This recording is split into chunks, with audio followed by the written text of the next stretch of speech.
Thursday, November 9th. This is Jaguars Happy Hour. Jaguars Happy Hour is brought to you by the St. Johns River Water Management District. And now, Jacksonville Jaguars 2023 Homecoming King, J.P. Shadrick. Thank you for all the votes. Appreciate it. It's Jaguars Happy Hour, and it's brought to you by the St. Johns River Water Management District. Florida's water, it's worth saving. Busy week. The Jaguars and the 49ers coming up this Sunday. The game presented by Baptist Health, a physical matchup expected. And the stretch run underway, the beginning of 9 straight weeks with games and some really big games for the first-place Jacksonville Jaguars. At 5 o'clock, we'll hear from the head coach, Doug Pederson, on, you guessed it, the Doug Pederson Show. That's on the Jaguars Radio Network at 5 o'clock today. And we'll hear from Trevor Lawrence on that program as well. I caught up with the quarterback earlier this week. Get his thoughts coming out of the bye week and moving ahead, starting with San Francisco. We're on 1010XL, 92.5 FM, Jaguars.com, Jaguars YouTube. And Jeff Lageman joining me now in studio here at the Miller Electric Center. And good afternoon, off the bye week, back to work, Logs. Fresh, ready to go, ready for the second half. You look spry, you look ready, you look eager to go here. Great. Yeah, I feel it. I feel great. And, here's the best thing. This is about as good of a second half season of football that you could ever imagine in Jaguars history. I mean, look at the games that we have coming up in the second half. Starting with this one, which might be the game of the week in the National Football League. Could be. There are bangers the rest of the way. San Francisco this week, home against the Titans next week, and all of a sudden they've got a new quarterback. And then Stroud. Yeah, Stroud in Week 12. Arguably one of the hottest young quarterbacks, rookie sensation of the Houston Texans who beat this team. And they're 500 now all of a sudden. It's not like they're that far back Gaining some ground. Joe Burrow on Monday Night Football. Big. At Cleveland. With arguably one of the best defenses in the National Football League and maybe the Defensive Player of the Year. Let me tell you, the weather in Cleveland December 10th is always just beautiful. It's great in the booth. Yeah, I don't have to worry about that. December 17th, the Ravens here on Sunday night. The highest point differential in the National Football League. That's Sunday Night Football. Come on. Lamar Jackson, the best defense maybe in the National Football League. That the Baltimore Ravens, they might be playing the best football in the league right now. Yeah, and then at Tampa, Christmas Eve, and then home Which against... is great. It's in the state. It's holiday time. Close enough. Panthers here. Bryce Young, if he's still alive then. He's so skinny and not playing well. You think that the Carolina fans are sitting there going, we really screwed up. Yeah, probably.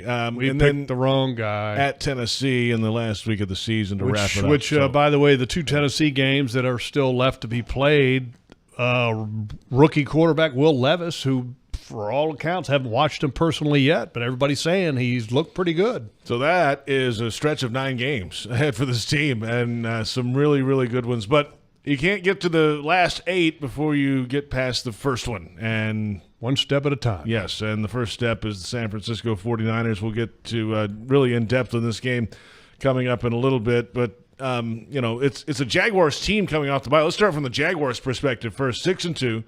They won 5 games in 5 stadiums in 4 cities over a 7-time zone stretch going into the bye week, which is unbelievable. By the way, congratulations on keeping all of that organized. It's a lot, right? Yeah, that's a lot. A lot of numbers. Stadiums, dates, 7, Right. Yeah. Now, the health of the team's getting better coming off another bye week. They had the mini bye, of course. You hope so. The one game, and it feels like it's trending the right way. You would hope it is coming off the full bye week. The one kind of question still, there's a few guys that were limited yesterday. We'll get to the injury report when it comes out a little later. But you would think the secondary guys that missed the game last time against Pittsburgh could be back with their hamstring issues. They were game day tester outers, in Pittsburgh. Is that the official term? Right? That's the official term.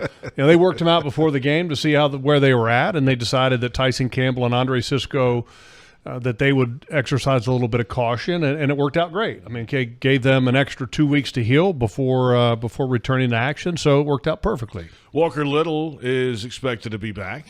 That's good news. Yeah, and he is, if you look at it from one standpoint, just to give you a number, okay, PFF standpoint, he's the highest rated Jaguars offensive lineman. Now, there's a limited amount of snaps that you can grade him at left guard, but he, hopefully he returns to the lineup, which would allow Shatley to be in a valuable backup swing position role at center or guard or whatever.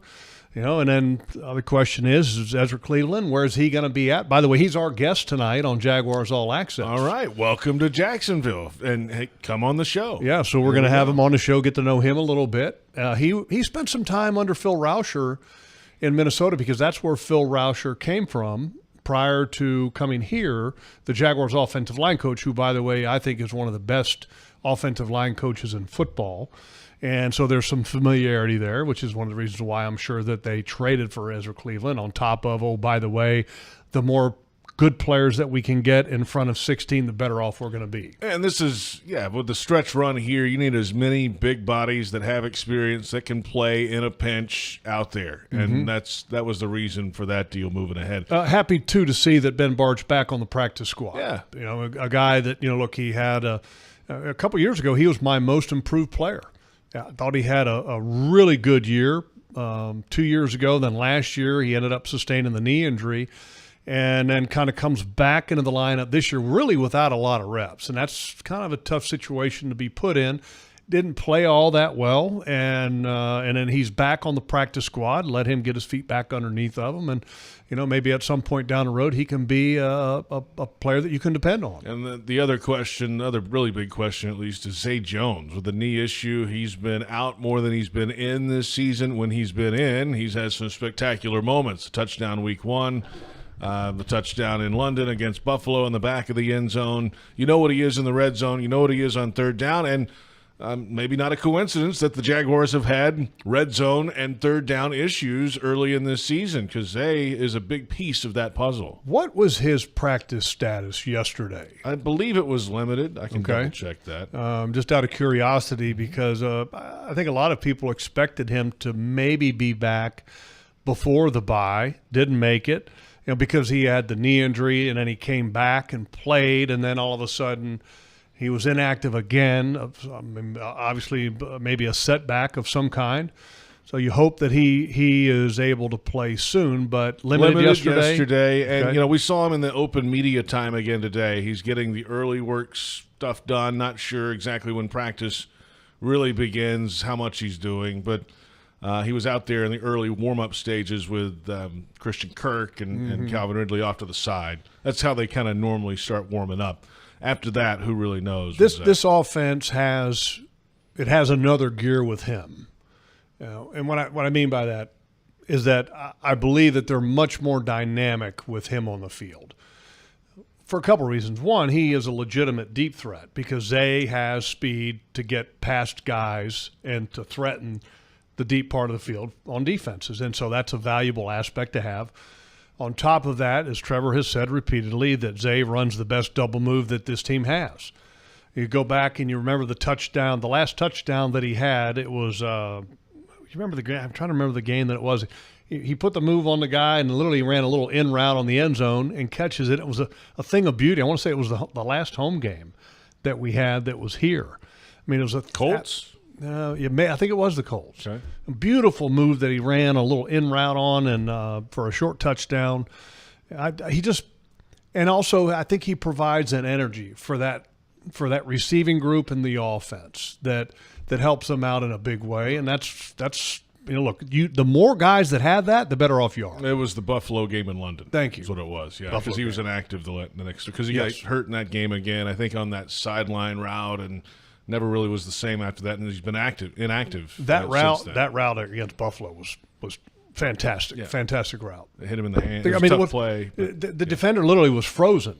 I mean, he literally didn't know what to do. I mean, that's how good of a route that Zay ran, and the sooner that they can get him back, the better off that they're going to be. Because, look, no offense to Agnew. I mean, I like Jamal Agnew, and I think there's a role for him with this offense. And it's more of those, speed reverses, little quick screens and things like that. But down the field, that's where Zay's world is at. And it opens up a lot for everyone else. So we'll see his status maybe a little later today when they put out the injury report. It may not be while we're on the air. Actually, they wait for the the West Coast team and put it all out together. We'll keep you posted if we see it, though. Jags fans want customized Jaguars furniture for your home? Check out zipchair.com and browse all customizable options. Zipchair furniture for fans. We're on 1010XL, 92.5 FM, Jaguars.com, Jaguars YouTube. JP Shadrick, Jeff Lageman. It's Jaguars Happy Hour. We'll get to the Jags defense coming up in their matchup with a San Francisco 49ers offense that is chock full of weaponry, and they can move it all over the field. That's coming up in about 15 minutes or so. Let's continue with this Jaguars offense, though, Logs, and, the issues they have found, at least in the bye. They always kind of self-scout during the bye week, and pretty much to a man in the locker room going into the bye, they said, hey, we've got to stop giving the ball away because they led the league going into the bye in fumbles lost. A lot of those were in the red zone. Which was 9, by the way. Right, 9 of those. Towards the bottom of the league in red zone efficiency in terms of touchdowns. 26. Third down's not great. Nope, actually third down, 25th in the rankings. Not ideal. So fourth down, another one to put into that mix, JP, while we're talking about it. Let's talk about the bad. Because they go for fourth down a lot. 27th in the National Football League. I mean, those are areas that this offense needs to improve on, and I'll give you just one more to add to that mix. Okay, we're adding a long list. Okay, offensively, when you get to 3rd and 1 and 4th and 1, what do you got to be able to do? You got to be able to convert by running the football. Yeah. Sneak it. A lot of teams would sneak that, right? Well, quarterback, look, if you want to run the quarterback push, okay, is what the Eagles do, right? Mm-hmm. The brotherly shove. Brotherly shove, whatever you want to call it. Okay, or just flat out run the ball. Get in a 3-point run the ball. Yep. The Jaguars' offense is converting, I wrote this number down, at a rate of 57.1% when they run the ball on 3rd and 4th and 1. Okay, that's not a very good rate, because the NFL league-wide average is 71.3. So, I mean, you're off, 15, 16 points somewhere in that range, or 14 points somewhere in that range. That's not exactly where you want to be as an offense. And your third down conversion rates, again, 25th, okay, that goes to that number, okay, to keep drives moving, and also that fourth down conversion rate. So that's an area that I would like to see them get better at, on top of the other ones as well. Obviously, they're running the ball well. ETN's done very well this season. Running in the terms ball of well, statistics. but the one thing in that, I'll also add this, okay? I'd like to see the yards per carry average go up. Now, ETN's been extremely dependable in the running game. Sometimes you don't have to have this fantastic number of, 4.5 yards a carry. I mean, for example, okay, McCaffrey, arguably one of the best running backs in the league. He's number 1 in the league in rushing. He's 4.8 yards per carry. That'll play. Okay, ETN's at 3.9. So you'd love to see ETN's number get back up somewhere and above the 4 range, 4.2, 4.3, 4.4, somewhere in that range. But McCaffrey, who the Jaguars are going to face this week, now, I mean, this guy's the real deal. And not only is he a running back, he is an excellent back, receiving back out of the backfield. And we'll get to how to really kind of scheme him, if possible, on the defense here in just a few moments. The numbers for Trevor Lawrence this year don't jump off the page in terms of touchdowns and all that. 4 interceptions, that's fine. But, 9 touchdowns, is that right, this year? A lot of that, though, is, hey, Travis Etienne gets the ball down there close sometimes, right? Well, yes. They've had to do that. But the one thing I think about Trevor, look, I think he has been as solid as you could ask for. His numbers in the last 5 games, which obviously a 5-game winning streak, his rating combined through those 5 games is over 100. It's perfect. I mean, that's almost perfect. That's it's winning, nice. Winning football. Okay, the touchdown to interception ratio is very strong. Trevor, I think, has been really solid. But here's the thing. Just like we talk about the offense, I really believe that there's another level that Trevor can get to. And I think this week he may need to take it to another level higher against a 49ers defense that, yes, I understand that the last 3 games they haven't been on the mark. But overall, this is a really good 49ers defense, It's going to challenge you at all 3 levels. And when you get challenged at all 3 levels, your quarterback has to be on point. And another part of this whole equation, and I know we're going to get to matchups later on, but Etienne, the better he is, the easier it is for the quarterback, right? I mean, that's kind of always the case. The better the offensive line is, a little bit easier it makes it the job for the quarterback. So if Trevor is on the money this week, they win. Okay? If Trevor is not on the money this week, it gets to be a pretty close game. I mean, it's going to be a tough game to win. You got to play well against a really good defense, and that's a defense in San Francisco that, oh, by the way, they got better in the bye week because they added a really good football player in Chase Young. They did. And coming up in about 15 minutes, we'll get into how to block those guys on the offensive line and where that begins. The front seven for San Francisco on defense right there at the top of the National Football League. Jaguars Happy Hour brought to you by the St. Johns River Water Management District. Florida's water, it's worth saving. We're on 1010XL, 92.5 FM, Jaguars.com, Jaguars YouTube.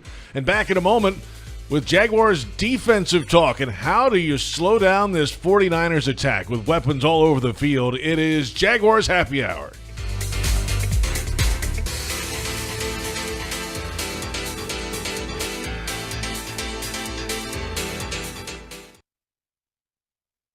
Have you noticed? It's raining.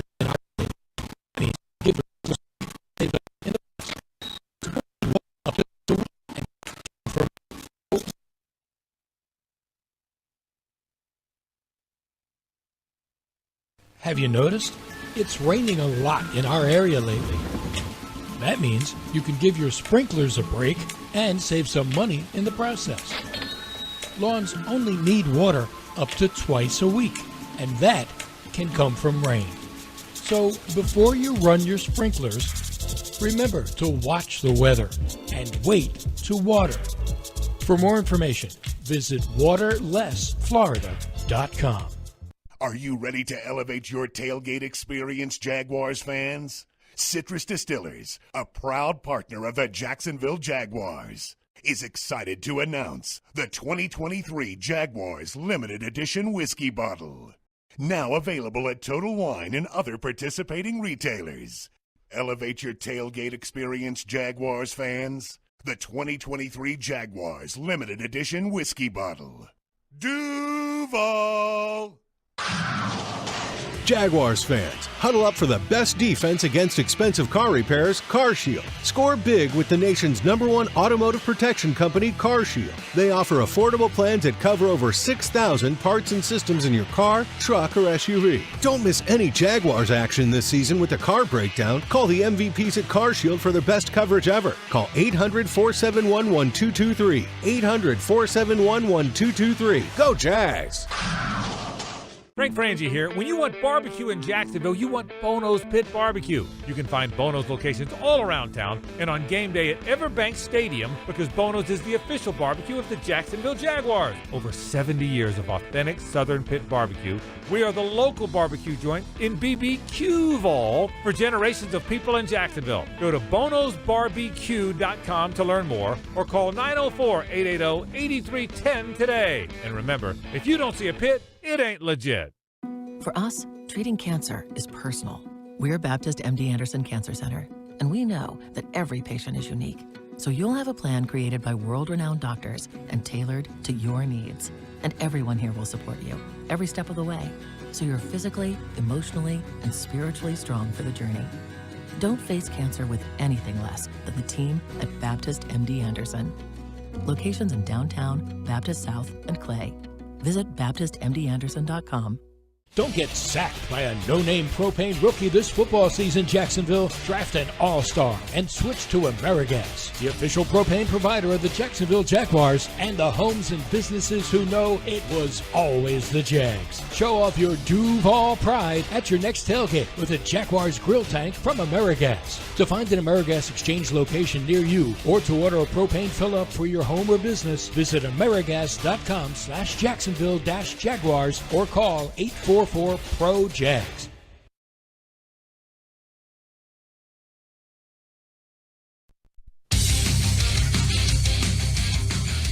You know, the bye is good for getting guys healthy, the rest, clearing your mind and your head and but when you get back in, it's how do you maintain an edge? How do you maintain, the ability to play for full quarters? Those are all things that are real, coming out of a break. And those are the things that I'll be talking to the team about this week and in the next couple of weeks.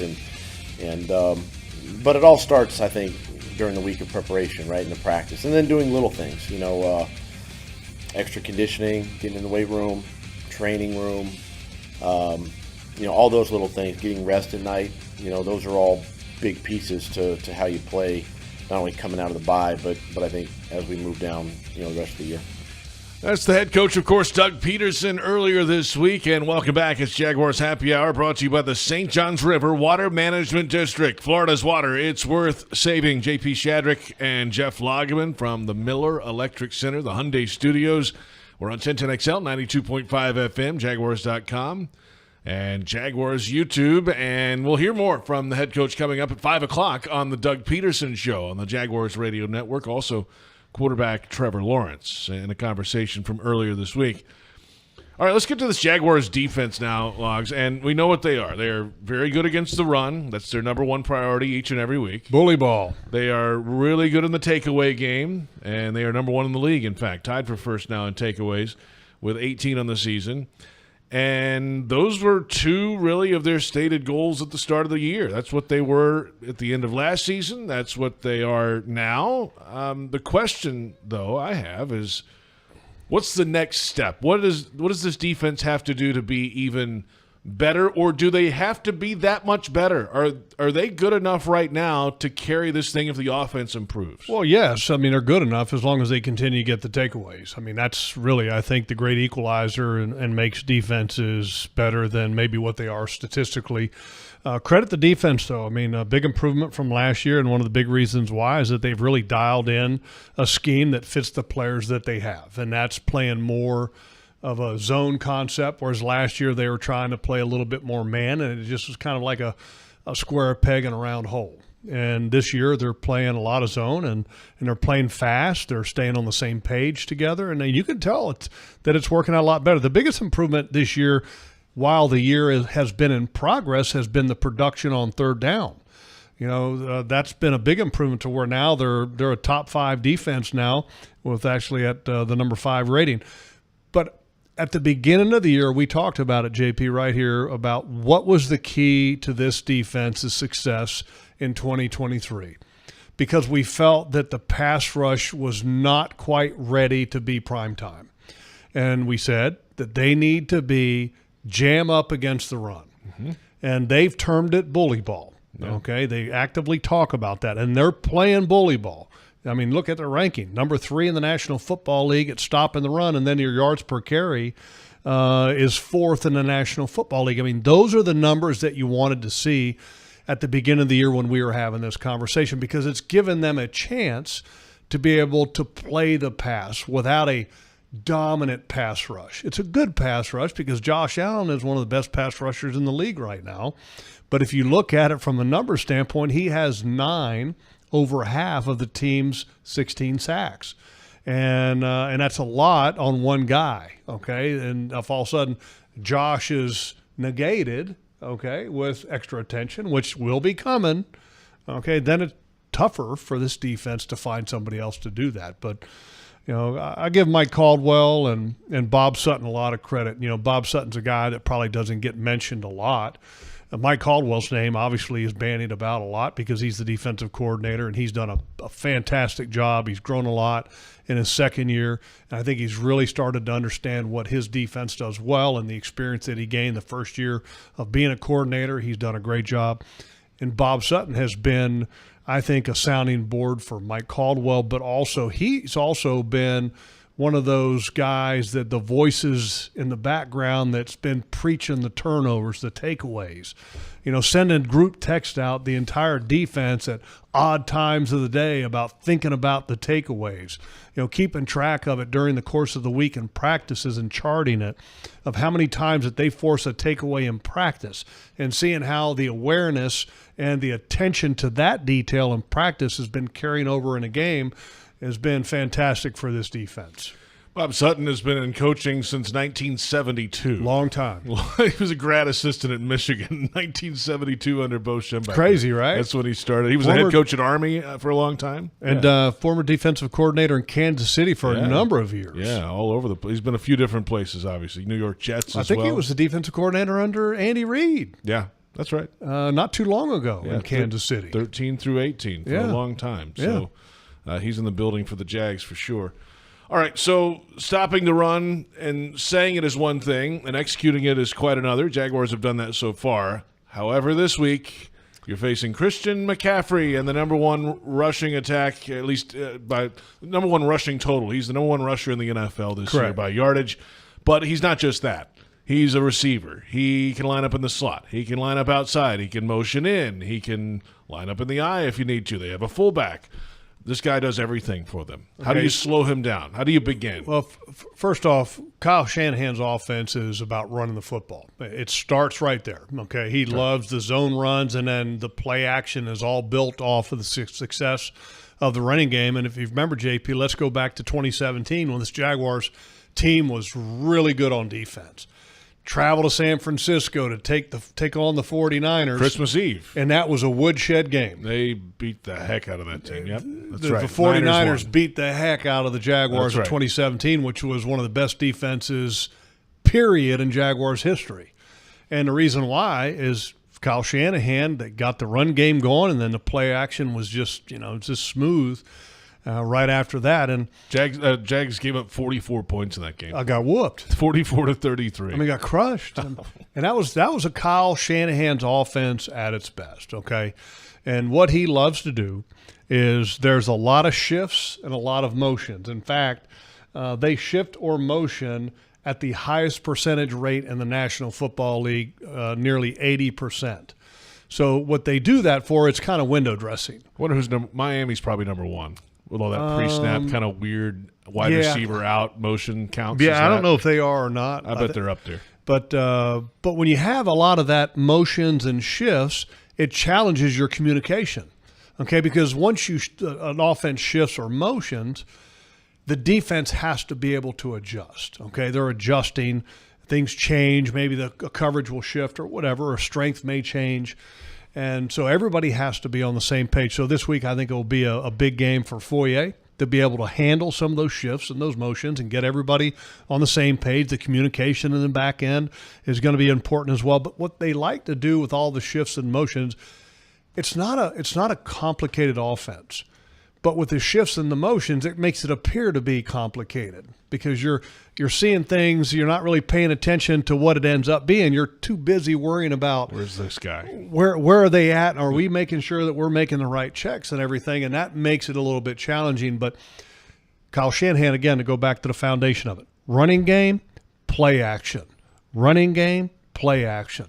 You stop the running game, you got a great chance of stopping their offense in its entirety because then all of a sudden you put more pressure on a quarterback that is young, that likes to have the comfort zone of the play action, doesn't like to have to be dropping back all the time. And I think all of a sudden you increase your chances of success greatly if you can stop their running game of McCaffrey. And you got big bodies up front. We'll see if Trent Williams goes. He's been on the injury report again this week. The left tackle who's been in the league now 14 years and made a whole lot of money. 38 years old. It's amazing. He's still playing really, really well. And then tight end George Kittle. Yes, we see him a lot as a receiver down the field, but pound for pound as a blocker. Best blocking tight end. He's got to be. In fact, we were talking about that earlier today, and that when you turn the film on, I don't think there's a better tight end in football for a Kyle Shanahan's offense than George Kittle.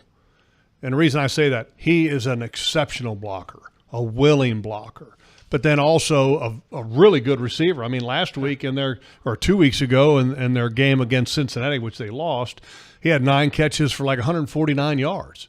And they were down the field stuff. I mean, he's a good football player. I mean, a really good football player.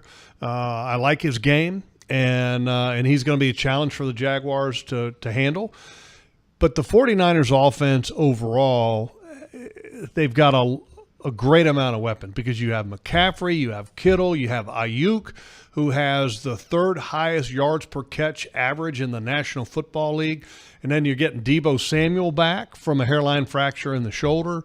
Will they get Trent Williams back is yet to be seen. But if they do, that makes it a tougher matchup for Josh Allen because if Josh Allen could go against a backup Jalen Moore has given up, I think, in a couple games the same amount of pressures that Trent Williams was giving up in like the previous 6 games. So I mean, that will help the Jaguars' chances of success. Plenty more ahead. The Jaguars' offensive line. How do they handle the front seven for the San Francisco 49ers? We're going to get answers out of you, Logs. I got them. You do? I got them. We need to walk down the hall and give them down there. I'm sure they might have trust them me. too. Doug doesn't want to hear my answers. No. We'll hear from Doug Pederson coming up at 5 o'clock on the Doug Pederson Show. PRI Productions, the official event production company of the Jags, has everything you need to bring your next idea to life. Visit PRIProductions.com. And Jaguars Happy Hour is brought to you by the St. Johns River Water Management District. Florida's water. It's worth saving.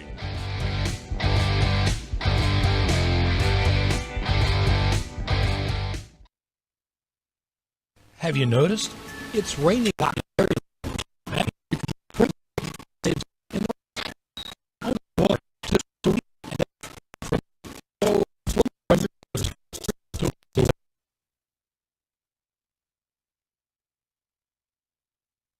Have you noticed?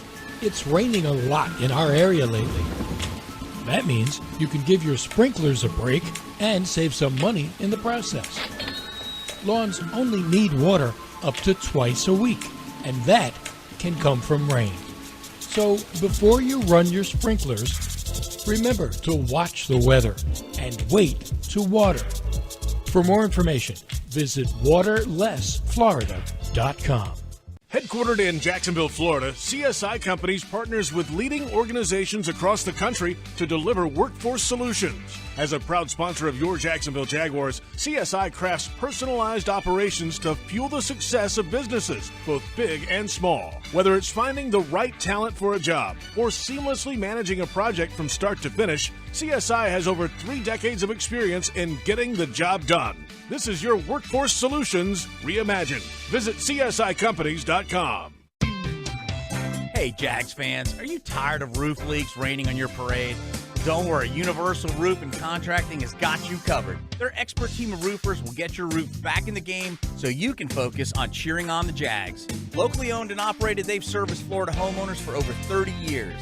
Visit universalroof.com to schedule your free estimate today. Universal Roof and Contracting, proud partner of the Jacksonville Jaguars. License number CCC 1330747, CVC 1258484.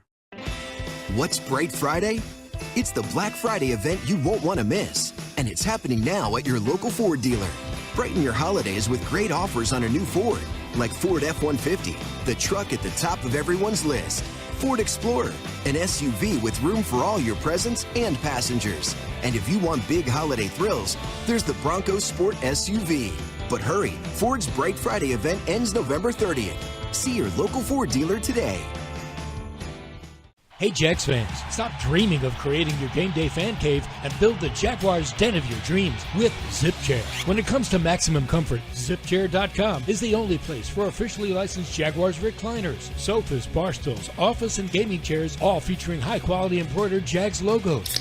Crack open a few cold ones in the comfort of a ZipChair and make your home the place to be on game day. Head over to ZipChair.com and save 20% today. Use code JagsRadio at checkout. ZipChair.com, furniture for fans. You expect Jags fans to say, Duval. You expect the Beard Stadium's going to be cold, the dogs will be hot, but what you don't expect is an airport hotel with a renovated inviting lobby, a cool bar, and crowded restaurant, or 10,000 square feet of space just waiting for your next family or business event. At the Crowne Plaza Jacksonville Airport, you should always expect to be surprised. Book online or call 1-877-2-CROWN. That's 1-877-227-6963.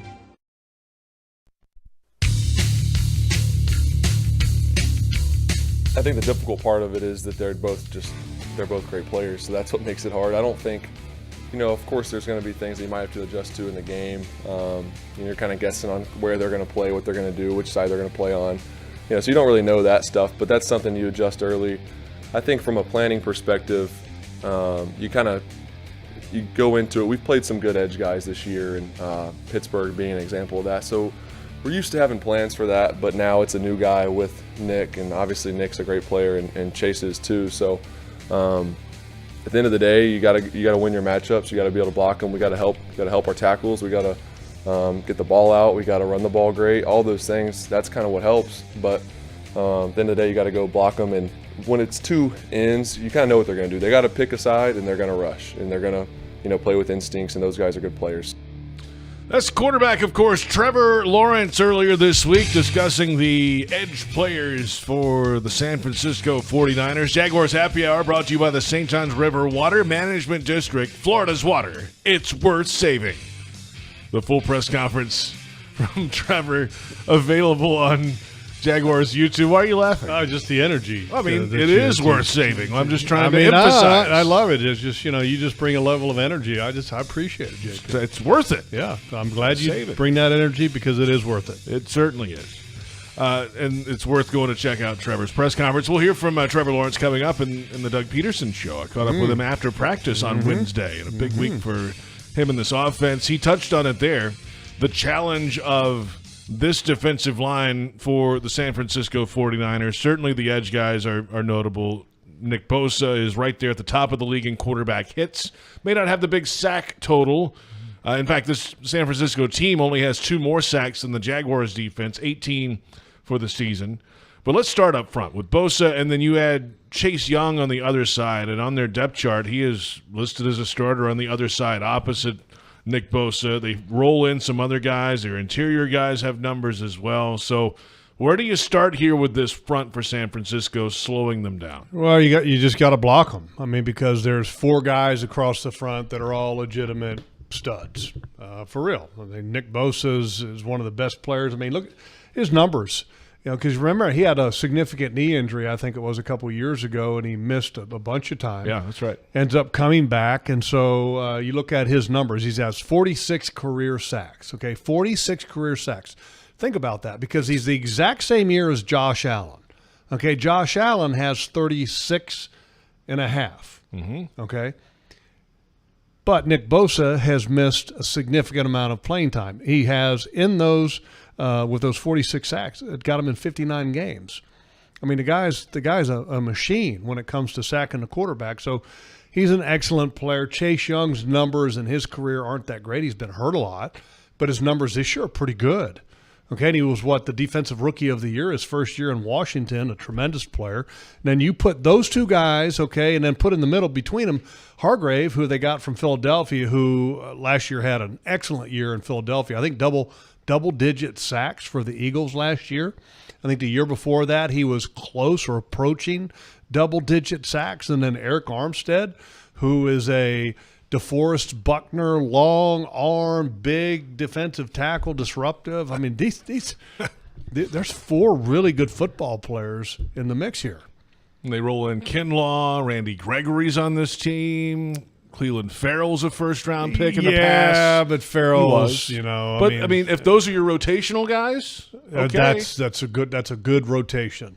Really good rotation. A lot of teams would love to have them. Randy Gregory and Cleveland Farrell as rotational guys, and then Kinlaw, who is a former first-round pick inside, even though he's been largely a disappointment in his career.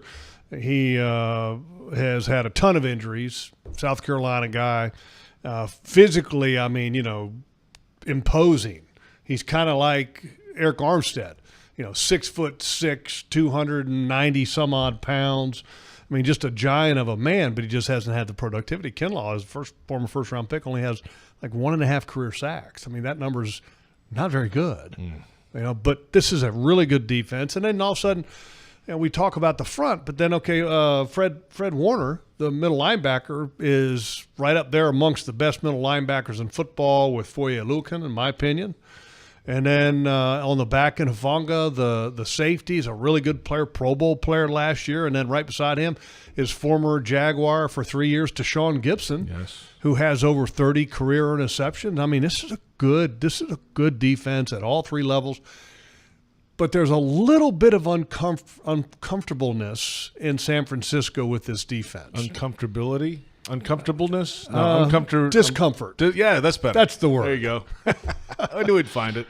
But there's a little bit of discomfort, because remember, they lost their defensive coordinator from last year, who, by the way, is in Houston, and I think is a really good young head coach in this league, in DeMeco Ryans. The defense had a swagger last year in San Francisco. And they've got a new defensive coordinator in Steve Wilkes, okay, who was former interim head coach Carolina. And for whatever reason, they just don't have that swagger that they have. And so in the bye week, Kyle Shanahan talked openly about maybe having Wilkes come from the booth or leave the booth and come down to the field to be in more of a direct line of communication with the players and the linebackers. And so that's what they're going to be doing this week. So whenever you're in midseason and you start doing some of these adjustments like they're doing with their coach, moving them from the booth to the field, then there is a level of discomfort and they're not satisfied with where the productivity is at or the energy is at on the defensive side of the ball. So, it would be great if you can start fast just to still leave a little bit of that doubt in their minds as a defense. Start fast means you have the lead, and they've had the lead certainly in this win streak, 5 in a row for the majority of the time. They've trailed for only 7 minutes, 10 seconds in the last 5 games the Jaguars have. So when you play either in a tie game or with the lead, and Doug Pederson talked about it, and I'm sure we'll ask him about it in the second hour, you add all these field goals all of a sudden from 50-plus, and you're playing with maybe it might be a 6-point lead, but can be a different feel when you have that advantage. Hey, you get a 6-point lead. You have a 6-point lead going into the fourth quarter. I'm feeling really good about this game. Right? There was a number that it shocked me. Shocked me. Shocking. Stat of the day. Hold your horses. Okay, here we go. The 49ers, under Shanahan, when they're trailing by 3 points or more entering the fourth quarter, their record? Out of 31 games. I'd say they have a winning record. Maybe they're 500. They're 1-30. Really? That's crazy. That's disgusting. It's when I read it, I was like, oh, my God. How is that possible? The 49ers, let me repeat this. The 49ers are 1-30 when trailing by more than 3 points entering the fourth quarter under Kyle Shanahan. That is shocking. And it just goes to show you, we talked earlier about what this offense is about, running the ball, play action. When a team gets behind, what kind of offense do they typically now start to execute? You start throwing it, right? Move it down the field. Drop back, passing game. You start changing it up, Try to catch up. Right. Well, that's not their comfort zone. That's not the 49ers' way of playing offense. Their way of playing offense is running the ball and play action. And that's why if you can get a little bit of a lead late in the ball game, put the 49ers in a position to where they're not in their comfort zone, I think it would put them in a tough position. And because that number, I think, says a lot. And Brock Purdy, if you look at his performance in the last 3 games, all of his interceptions that he has, which is 5 on the year, have come in these last 3 games. Then he also has lost a fumble. He's had 6 giveaways in the 3 losses that they have had going into the bye week. So you got to try to keep his rhythm in disarray. And the way you do that is that you play bully ball, Jaguar style of football on defense. Stop the run, stop McCaffrey, and then do a heck of a job of putting a lot of pressure on a quarterback that does not like to do anything but do the play action stuff. Now, here's the other thing. This is another number I was shocked about. Shocking. You're shocked about a lot of things today. Brock Purdy, by the way, who is Mr. Irrelevant from last year's draft, so pretty interesting. You got a battle of the first overall pick from 3 years ago and then last year's Mr. Irrelevant. Purdy is not money in the fourth quarter. Brock Purdy's numbers in the fourth quarter, his completion percentage drops 10%. Drops 10%. His rating drops in the fourth quarter 30 points. Has more interceptions in the fourth quarter than the combined interceptions in the first, second, and third quarters. That's not good. That's when you want your quarterback to play above the X's and O's. Right? And that he's not at its best in the fourth quarter. And Kyle Shanahan's offense is not at its best if they don't have a lead in the fourth quarter. Okay. Well, let's hold them to that. Find a way to get a lead in the beginning of the fourth quarter. If you're looking for the MVP of the truck game, then look no further than Ford F-150. Loaded with impressive capability and designed to dominate work, play, and everything in between, this truck makes tough look easy. Your local Ford dealer, proud partner of the Jacksonville Jaguars. Plenty ahead, including the injury report not released today yet. We'll review yesterday's officially. Then at 5 o'clock, the Doug Pederson Show. We'll hear from the Jaguars head coach coming up. And, of course, Jaguars Happy Hour is brought to you by the St. Johns River Water Management District. Florida's water. It's worth saving.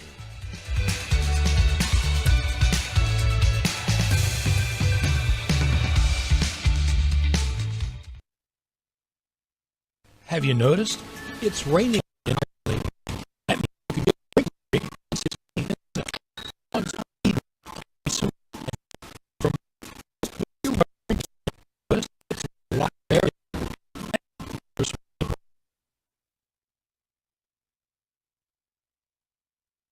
Have you noticed?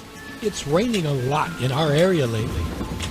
That means you can give your sprinklers a break and save some money in the process. Lawns only need water up to twice a week, and that can come from rain. So before you run your sprinklers, remember to watch the weather and wait to water.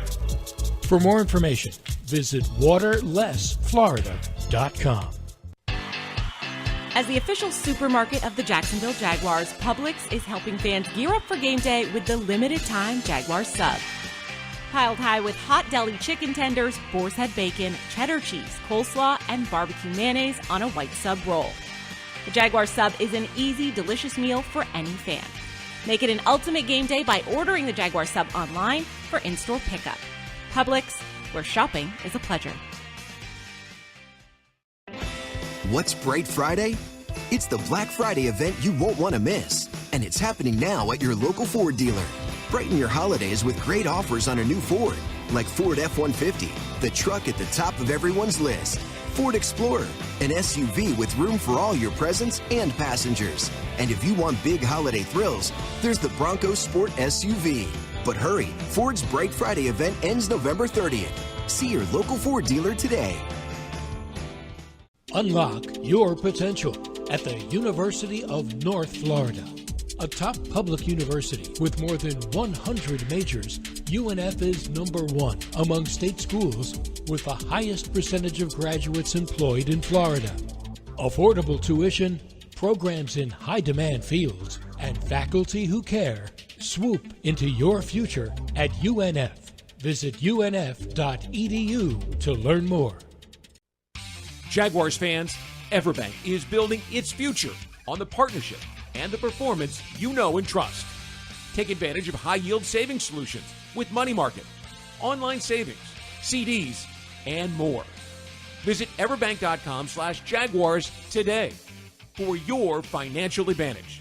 Everbank, member FDIC, and the official bank of the Jacksonville Jaguars.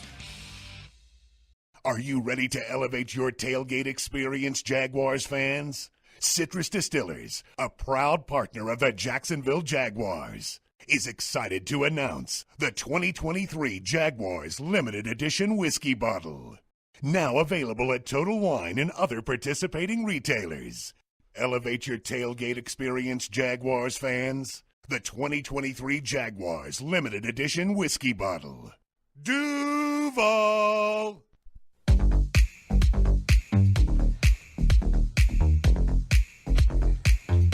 Welcome back. It's Jaguars Happy Hour brought to you by the St. Johns River Water Management District. Florida's water, it's worth saving. JP Shadrick, Jeff Lageman from the Hyundai Studios at the Miller Electric Center.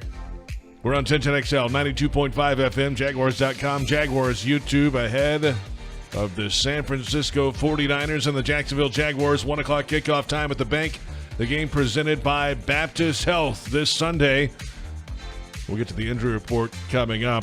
Also a reminder that on Tuesday, November 14th, that's coming up next Tuesday. It's coming Tuesday. Yes, that's this coming Tuesday. Tuesday. Look at the calendar. It is November. 5 to 6 p.m., Tuesday, November 14th, Head to Publix at University Square and meet Jacksonville Jaguars players for a special appearance from 5 to 6 p.m. That's the Publix, 2875 University Boulevard. That's at University and St. Augustine Road, Lakewood area, just south of San Marco right there. I go there sometimes. If I'm doing big shopping, that's a massive Publix. Yeah, and that's the one I'll go to. Tuesday, November 14th, 5 to 6 p.m. to meet members of the Jaguars. Very cool. Another event coming up, the Tailgate with Tony, Sunday, November 19th, ahead of the Titans-Jaguars matchup. Baselli and Jaguars legends, 2 different levels of all-inclusive tickets. It benefits the Baselli Foundation. So visit BaselliFoundation.com for more and use the code TONY71 for $71 tickets. 10 o'clock before the game in 2 weeks' time, Titans-Jaguars matchup. That's next Sunday. Not this Sunday. Correct. Next Sunday. Which is the upcoming game against the Tennessee Titans. Yes, they're in the AFC South. Correct. Got a new quarterback playing right now. They do. We'll get to that game next week. Yes. Let's take a look now officially at the injury report presented by Baptist Health and the Jacksonville Orthopedic Institute, the official sports medicine provider of the Jacksonville Jaguars.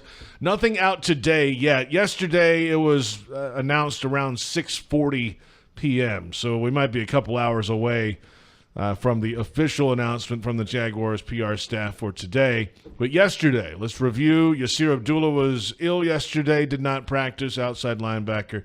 Cornerback Tyson Campbell, safety Andre Sisco, both were limited with hamstring issues, as was safety Daniel Thomas, limited yesterday with a hamstring issue. Greg Jr., full, coming off a hamstring injury. His window opened a couple weeks ago to get back to work.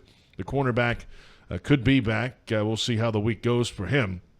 Also limited with a knee issue, Zay Jones. With a toe issue, the new offensive lineman Ezra Cleveland limited yesterday also. Those are the injuries for the Jaguars. Trent Williams, the tackle for San Francisco, did not practice Wednesday with an ankle issue he's been battling. We'll see how that progresses as the week moves along.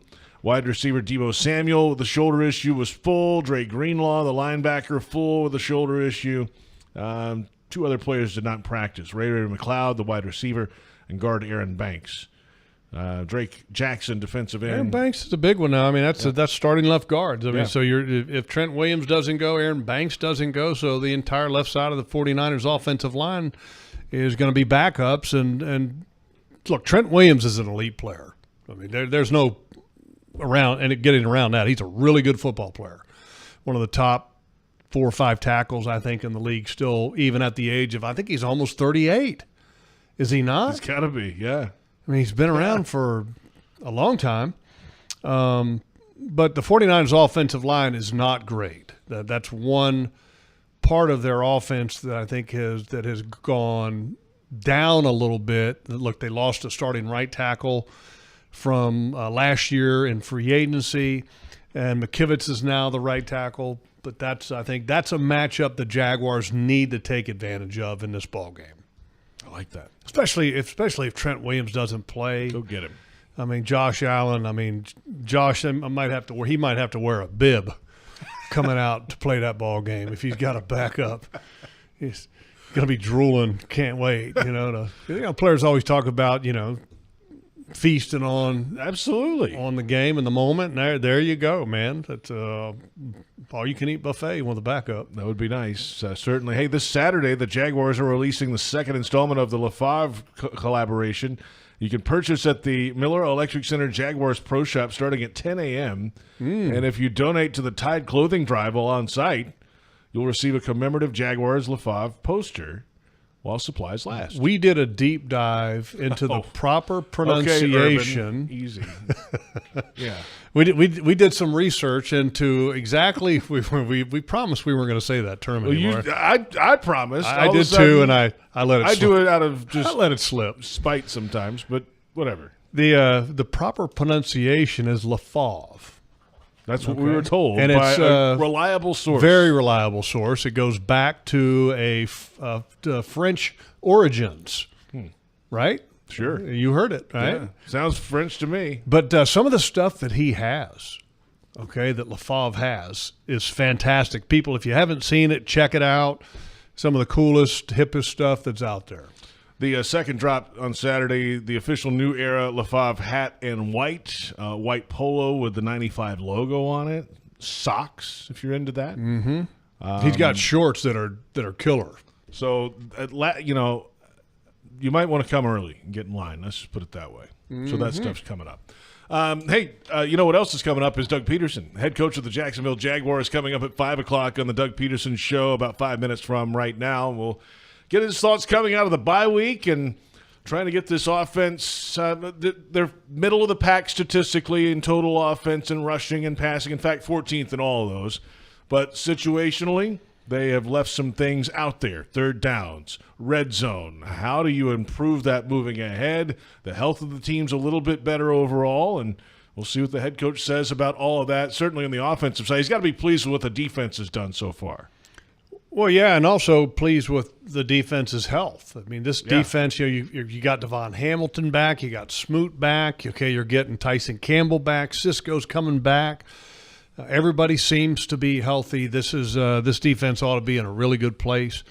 But I've always wondered a head coach's approach to getting a team that really kind of had an edge prior to the bye week. How do you go about making sure that edge is retained coming back after the bye week? Yeah. Because that's not an easy thing to do. You get into a mindset as a player, and okay, Monday you do this, Tuesday you do that, okay, Wednesday, Thursday, Friday, Saturday, then Sunday, you're getting your mind, ready for that big day.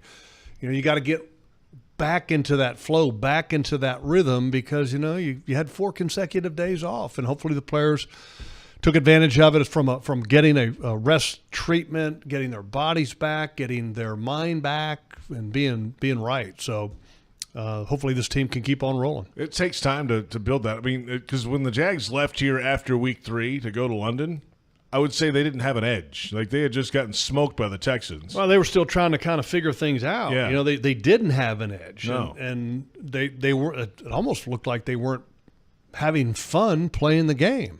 There wasn't that energy. And then they found the energy at Wembley, and then it's just been kind of continuing. And I don't want to say necessarily building, but to some extent, yes. Yeah, it's growing. And then all defensively, of a sudden, I think that energy's been building. Then all of a sudden they go to Pittsburgh and they're waving towels in their face. I mean, that's awesome. Look, I still believe that this offense can really make significant strides, and this defense has been making the strides. Still got a lot of room defensively to grow, and I think this offense definitely has a couple levels that they can attain still yet this year. Because they were talking, remember at the start of the year, hey, 30 points a game is doable, right? And what are they, 24 a game right now? So somewhere in that ballpark for what's the offense, Jags offense, right? Yeah, I mean, in the last, however many games it is. But, I think Trevor put it right, and he said this, and I wrote this down because I think he's dead on the money. He said it would be nice to put those together against a good team like this. This is the week to do it. You got to play well against great teams. And what he was talking about putting together third down production, protecting the football, all the things that they're not doing great right now as an offense, putting those things together, making them happen, and then seeing what that looks like. And this would be a really good week to start to get that ball rolling on the offensive side of the ball. No doubt about that.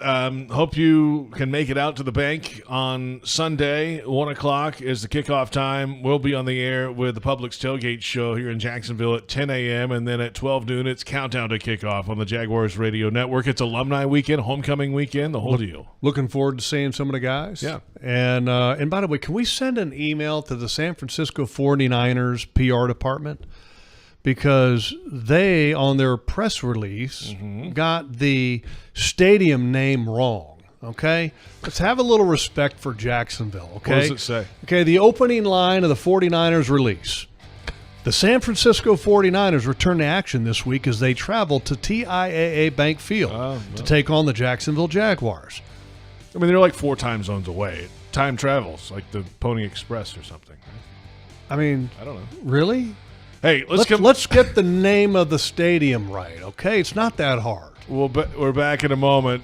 Jaguars Radio Network coverage begins with the Doug Pederson Show. We'll hear from the Jaguars head coach and quarterback Trevor Lawrence. Thank you for listening to Jaguars Happy Hour.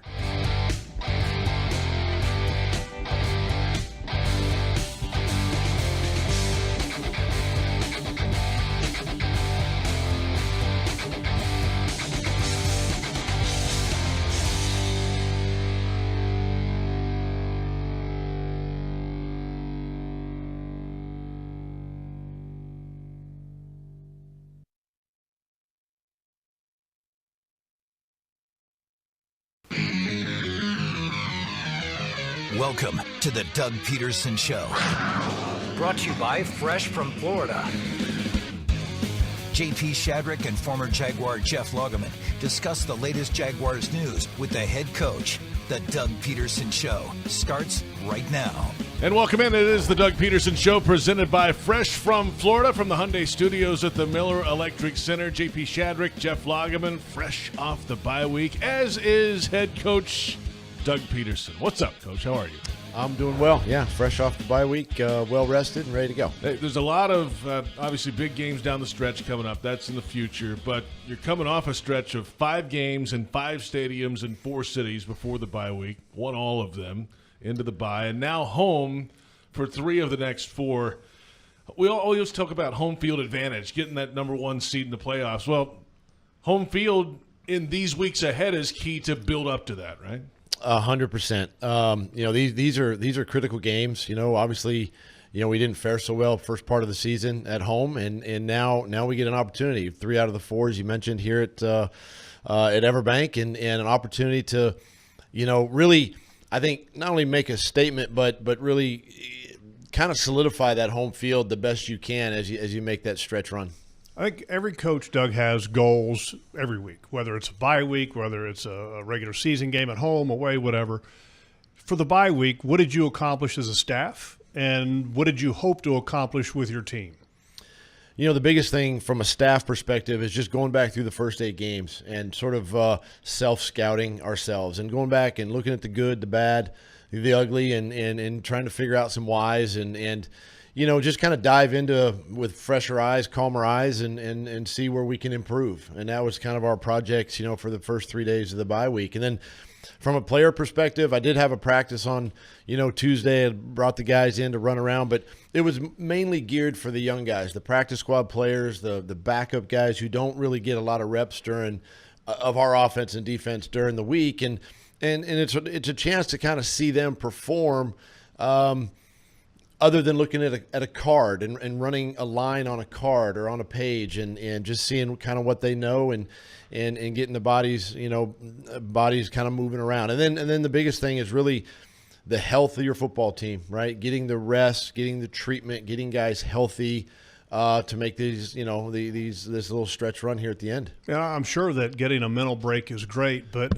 how do you refocus the minds after the bye week as a head coach? For me, after the bye, is I bring the guys in on Monday and really put them through, an intense workout, try to get their bodies and minds going again, thinking football. They've had, 5 days or so off, and it's a way to kind of just grasp their attention again, kind of refocus them, give them Tuesday off, and then we're back on the field on Wednesday.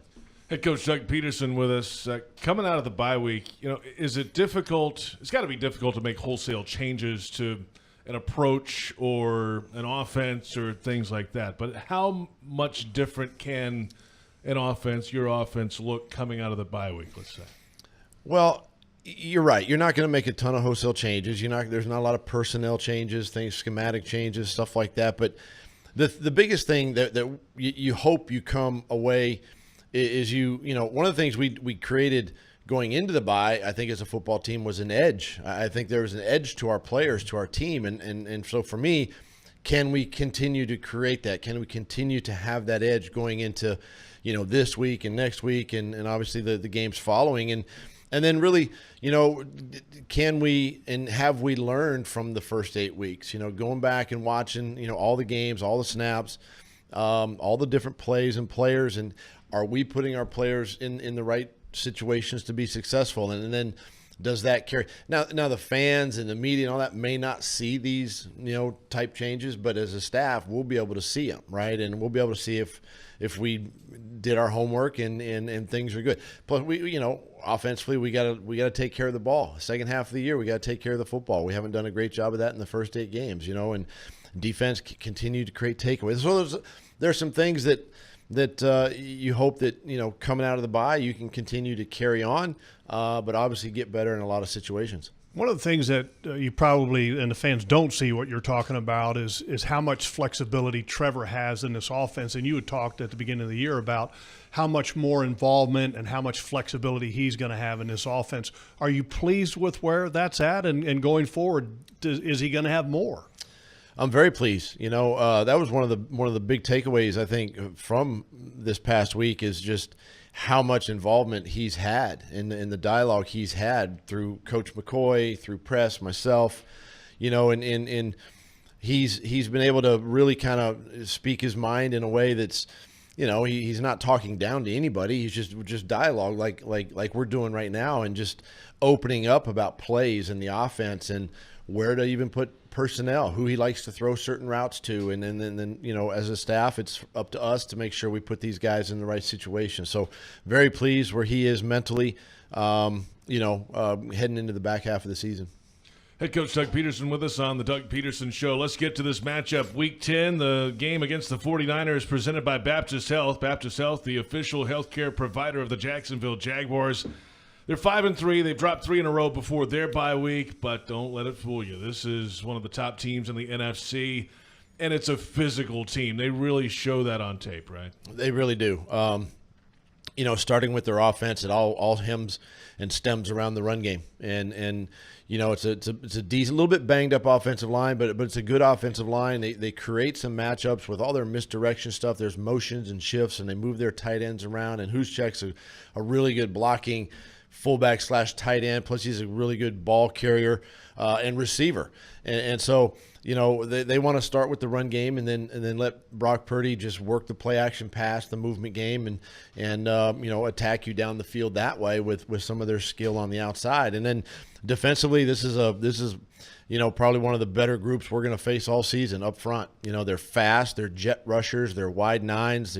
Fred Warner is one of the best, if not one of the top linebackers in the NFL right now, and he can run sideline to sideline, and just they do a really good job of creating some one-on-one matchups that have given other offenses problems. So another great opportunity for our team, against a great opponent, and quite frankly, to see where we stack up. Well, you mentioned all the weapons that they have on offense, and they got a lot of them. It seems like at every position. I think the tight end's tremendous, by the way.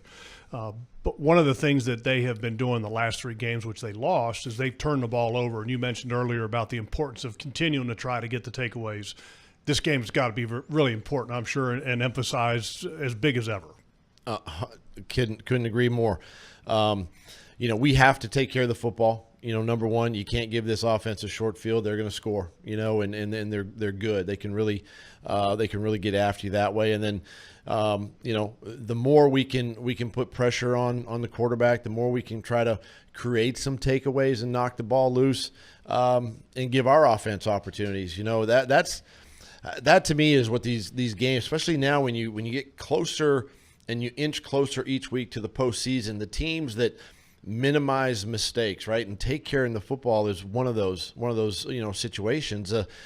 Have a better opportunity of winning football games, and of course the numbers are going to say that anyway. But you've got to be able to do those things in order to beat really good football teams like San Francisco.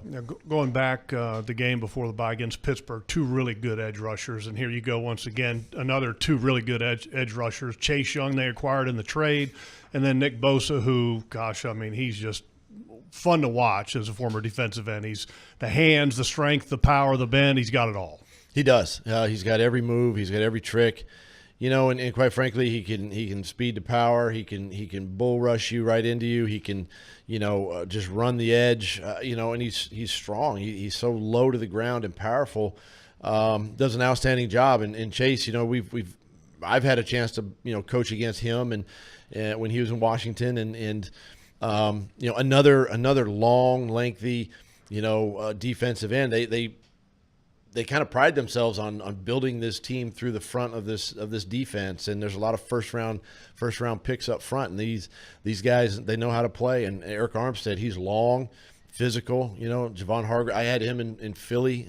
He's playing extremely well. So our offensive line has their work cut out for them Sunday. I was watching the Manning cast a few weeks ago, and it was the Vikings and the 49ers.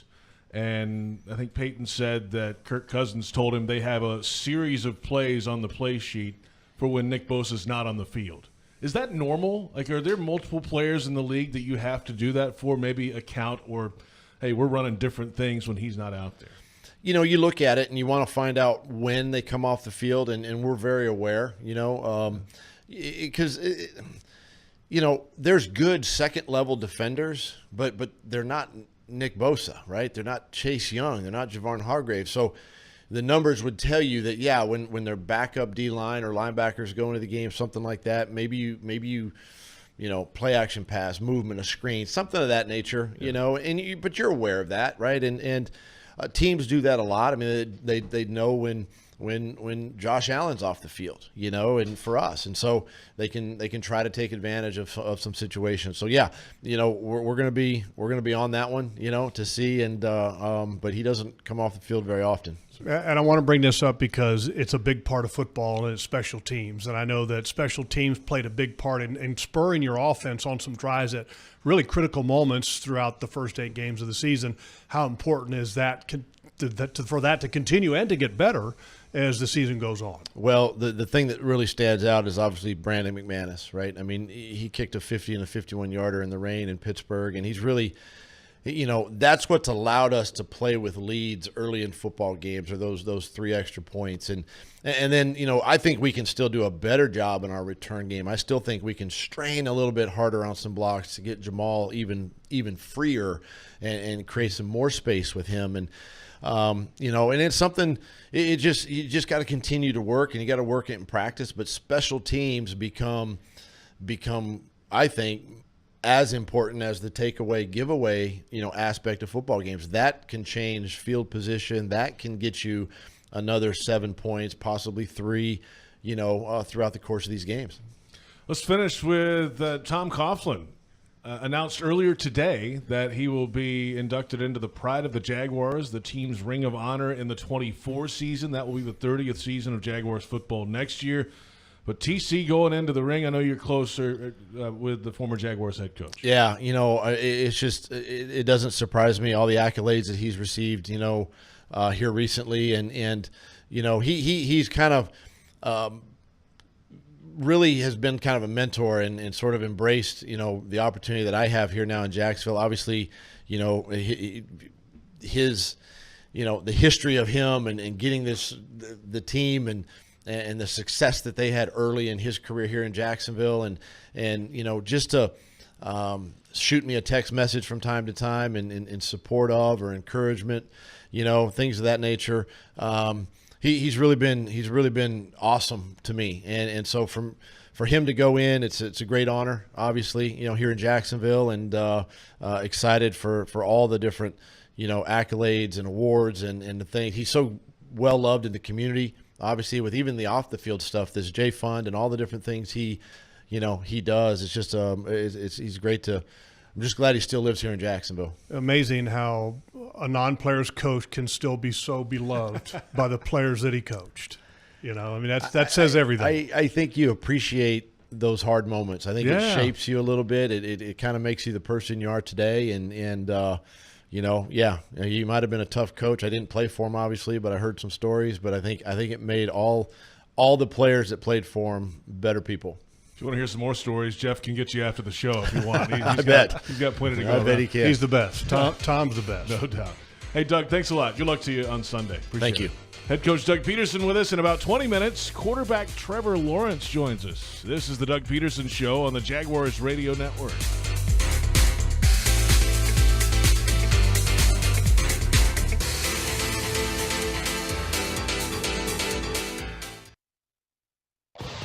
Jaguars fans are gearing up and saving big at Fanatics.com, the world's largest collection of officially licensed fan gear from all the leagues, teams, and Jaguars players you love.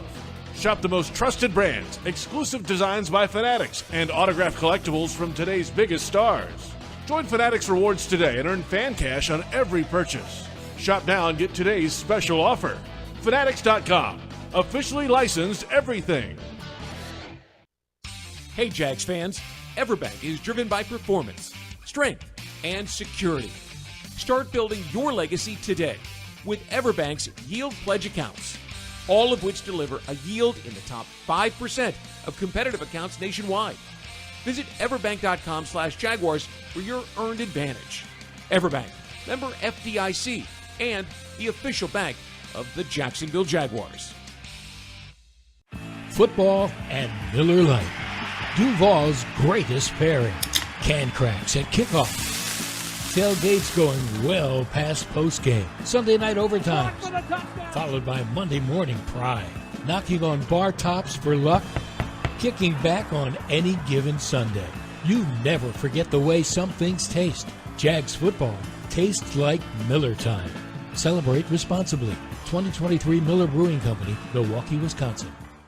For us, treating cancer is personal.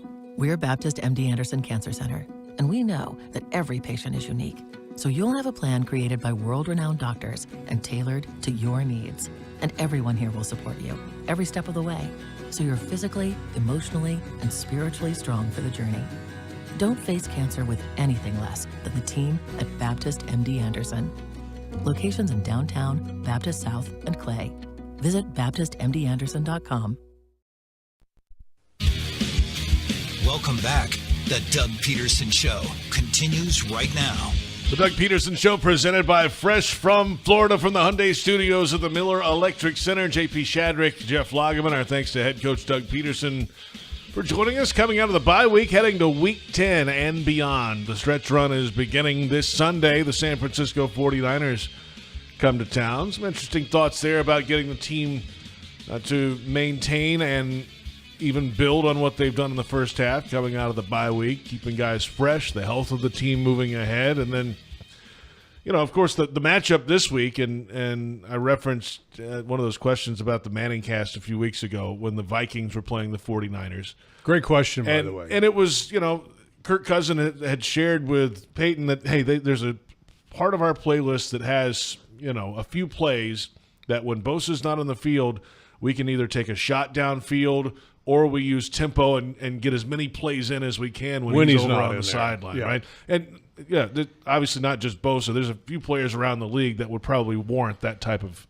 situation. Yeah, and rightly so. I mean, I think offensive coordinators should be aware of when a player like that is on or off the field. I mean, you obviously, if for example, let's go back to the Steelers, okay? Highsmith and T.J. Watt. Absolutely. Okay, if those guys are not on the field, you're at an advantage. The Pittsburgh Steelers defense not as good with those two guys off the field. And there were times in that game where the Jaguars had the Steelers defense on the field and those two guys weren't out there for the most part. Now the Steelers try to time it to where one of them is always on the field at the same time. But if you can catch them when they're not, then all of a sudden, hey, tempo, like what Kirk Cousins is talking about, is a great thing to run because they will rarely have time to substitute a defense. So, but a great question, and Doug, obviously, having been around a long time, one of the best offensive minds in football, he's aware of that, and I think that I'm sure that there are times when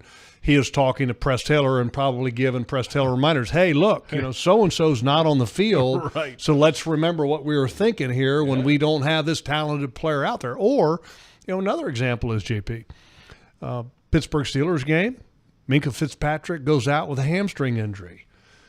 Was that play to Travis Etienne designed or called because Minkah Fitzpatrick was not on the field, and it was DeMonte Casey who, oh, by the way, was the one that bit up on Calvin Ridley that allowed Etienne to get deep to catch that ball for the touchdown. See if we can get one hook, line, and sinker out of it. So if you have a situation where you have an injury, okay, there's another kind of, I guess you could say, trigger or alert. Hey, so-and-so's not in the game because he's hurt.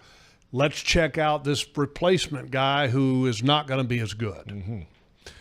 The health of the team getting better, which is a good sign, a good step. It usually happens that way coming out of the bye. Well, and look, defensively, with Devon Hamilton starting to kind of feel his way back, his reps so far have looked good. I'm sure he's still in a process. Smoot starting to look a little bit better. Energy is a little bit better. I know the first game he played back, he said, look, he goes, I just felt sluggish. And the second game, he looked much better, and that was a good thing. Get Tyson Campbell back. He got Andre Cisco back.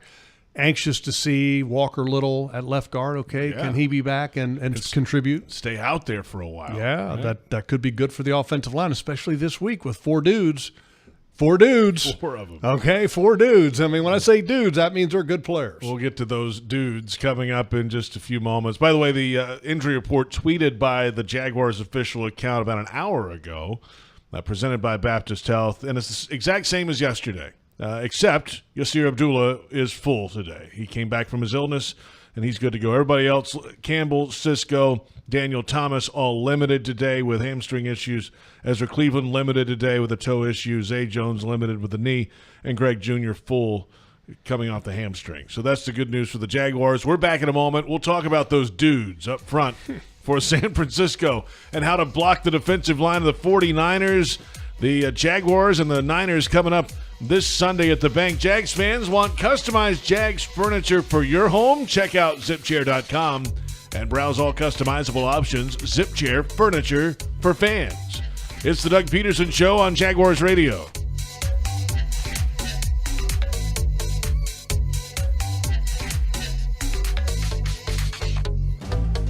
Eat like a Jag the fresh from Florida way. Hi everyone, I'm Chef Justin. Head over to freshfromflorida.com and sign up for our loyalty club to unlock interactive perks available only to club members. It's all the great stuff you've loved about freshfromflorida.com and more. For club members, it's an interactive experience that will help you get the most out of your Fresh from Florida recipes. Enjoy all the benefits of being a member. Join the Fresh from Florida Club today. Your hometown gate now has more ways to save. Introducing My Gate Rewards, a new loyalty program with member-exclusive savings and fuel discounts. Earn points on in-store purchases, take advantage of special offers, and save on products you love. Score free coffee, fountain drinks, pizza, and soft serve with Gates frequent shopper clubs. Then use your points on savings at the pump. Download the My Gate Rewards app in the App Store today or ask a store associate for more information.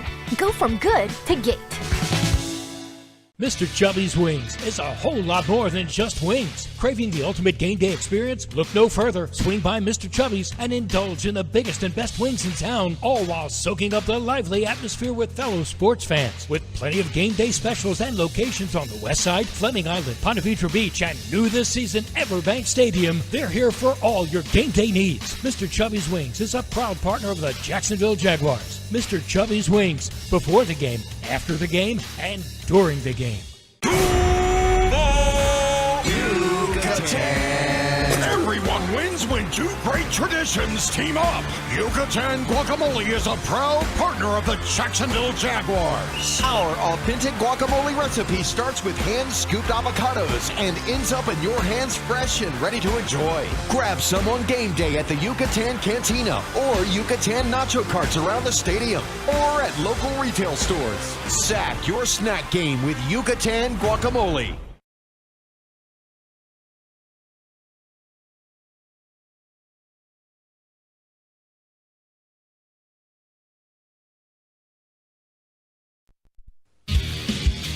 Welcome back. The Doug Pederson Show continues right now. It is the Doug Pederson Show presented by Fresh from Florida. JP Shadrick, Jeff Lageman. Our thanks to head coach Doug Pederson joining us in the opening segment each and every week. Coming up in about 15 minutes or so, it's quarterback Trevor Lawrence. A conversation after practice yesterday. We'll hear from the Jags quarterback coming up. They're trying to protect him. The Jags offensive line is from the 4 dudes, as you put it, Logs, up front for the San Francisco 49ers. And those 4 dudes you're referring to are Nick Bosa, defensive end, Javon Hargrave, defensive tackle, Eric Armstead, defensive tackle, and the newly acquired Chase Young at defensive end. Do me a favor. Pull up the contract numbers for Eric Armstead, okay? Because Bosa he had a holdout at the beginning of the year.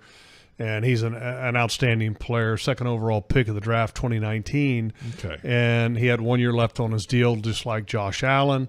His 5th-year option held out. And then he signed a contract. Essentially, it was a $170 million extension for 5 years tacked on with the year that was already on it. It ended up being like a 6-year, $188.9 million contract. So the annual average is $31.48 million. Okay, so you got $31.48 million annual average in Bosa. Yep.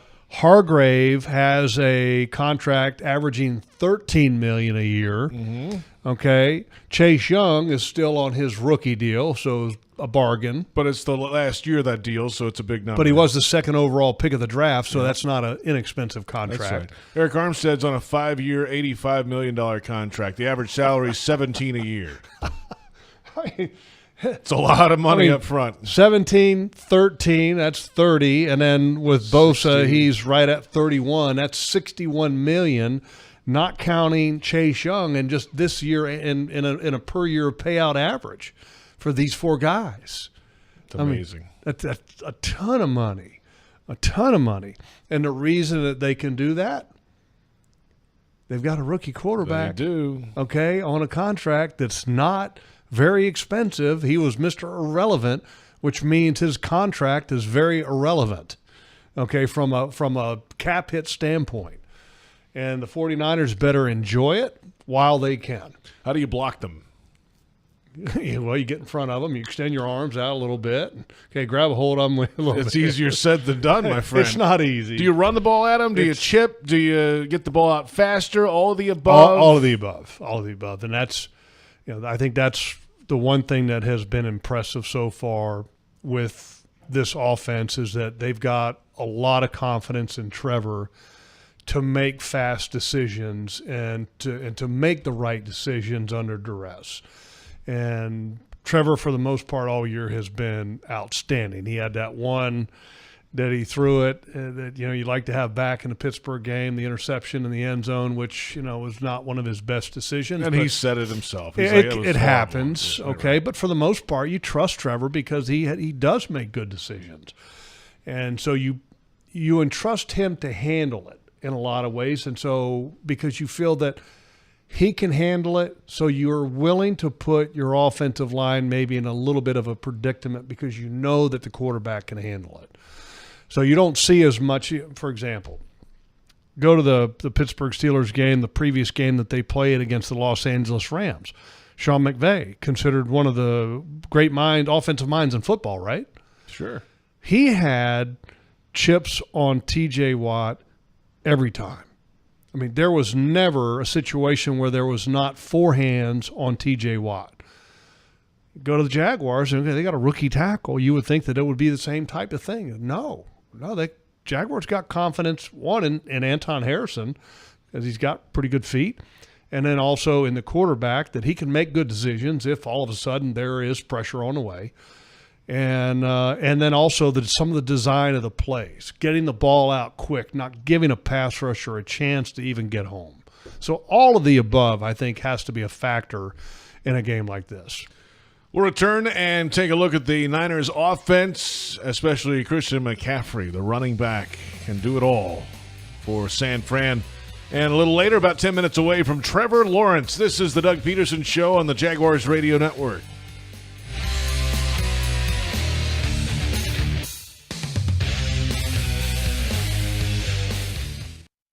Visionaries, builders, and doers, are you ready to change the world? Miller Electric is your opportunity to shape the future. Miller Electric is leading the charge in electric vehicle technology with our state-of-the-art EV Innovation Design Center. We're working to create a sustainable future. We're also the proud partners of the Jacksonville Jaguars, powering their performance at the brand-new Miller Electric Center. Miller Electric, we provide competitive pay, unbeatable benefits. Apply today. MillerCareers.com. Miller Electric, an equal opportunity employer. As the official supermarket of the Jacksonville Jaguars, Publix is helping fans gear up for game day with the limited-time Jaguar sub. Piled high with hot deli chicken tenders, boar's head bacon, cheddar cheese, coleslaw, and barbecue mayonnaise on a white sub roll. The Jaguar sub is an easy, delicious meal for any fan. Make it an ultimate game day by ordering the Jaguar sub online for in-store pickup. Publix, where shopping is a pleasure. What's Bright Friday? It's the Black Friday event you won't want to miss. And it's happening now at your local Ford dealer. Brighten your holidays with great offers on a new Ford, like Ford F-150, the truck at the top of everyone's list. Ford Explorer, an SUV with room for all your presents and passengers. And if you want big holiday thrills, there's the Bronco Sport SUV. But hurry, Ford's Bright Friday event ends November 30th. See your local Ford dealer today. Facing cancer takes a lot of determination, strength, and support. And you'll get it all at Baptist MD Anderson Cancer Center. Determination from world-renowned doctors, giving you specialized treatment with cutting-edge technology and research. Strength and support from a dedicated team, caring for you completely, during and after treatment. Don't face cancer with anything less than the team at Baptist MD Anderson. Appointments available at baptistmdanderson.com. Welcome back. The Doug Pederson Show continues right now. Doug Pederson Show presented by Fresh from Florida. Heading into Week 10, the 49ers and the Jaguars coming up from Everbank Stadium this Sunday. 1 o'clock, the game presented by Baptist Health. JP Shadrick with Jeff Lageman. Our thanks to head coach Doug Pederson in the opening segment. Coming up in about, 8 minutes or so, we'll hear from the quarterback, Trevor Lawrence, and get his thoughts coming out of the bye week. How's knees doing? We'll talk to him about that coming up.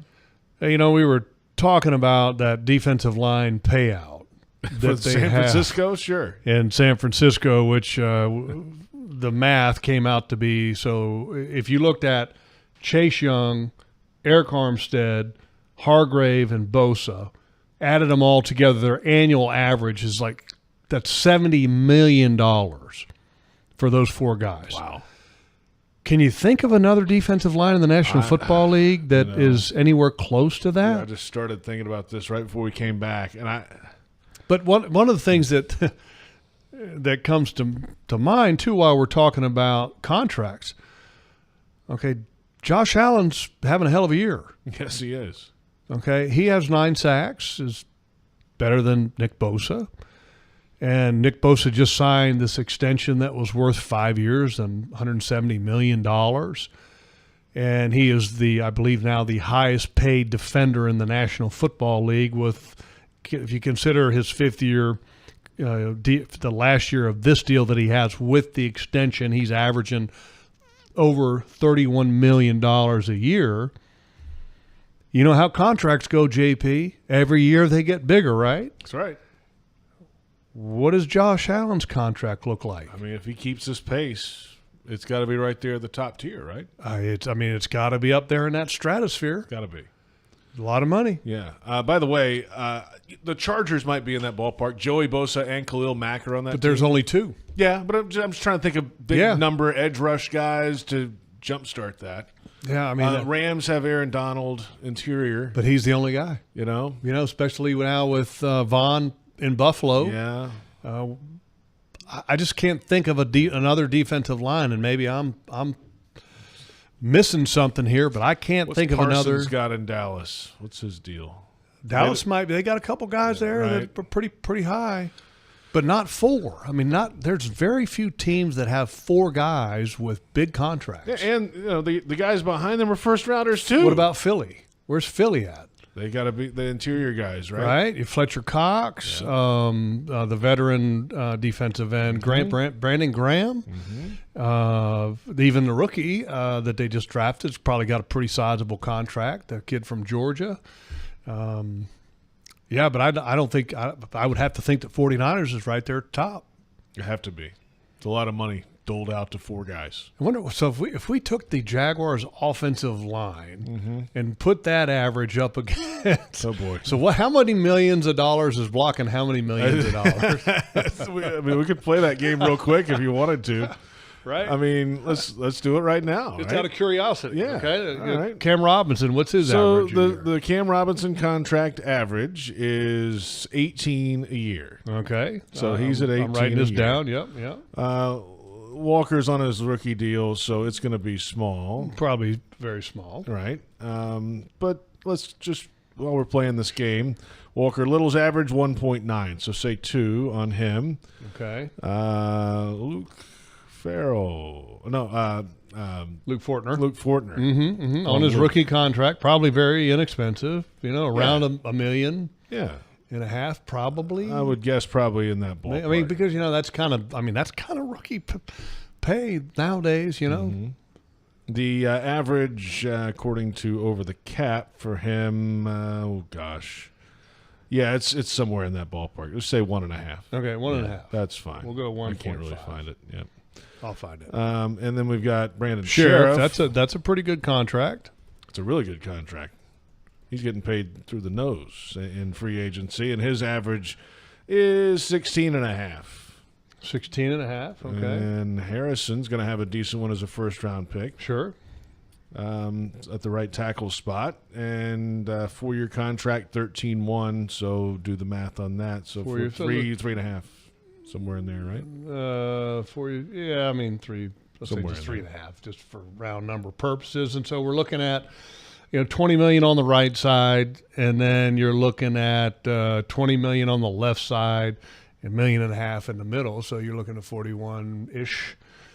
It's so $110 million of trench warfare. That's the NFL nowadays. It costs a lot of money to run a football team nowadays, JP. There's only so many big men that can move and do things like that. But that's pretty substantial difference there from one side to the other. And then you got to remember now the offensive line has 5. Okay. Mm-hmm. And then the defensive line, we're looking at 4. Okay. So pretty big difference there. Let's return, and we'll hear from the Jaguars quarterback, Trevor Lawrence. I caught up with him after practice Wednesday, coming out of the bye week, headed into Week 10. How's his knee? We'll find out when we come back. It's the Doug Pederson Show on Jaguars Radio.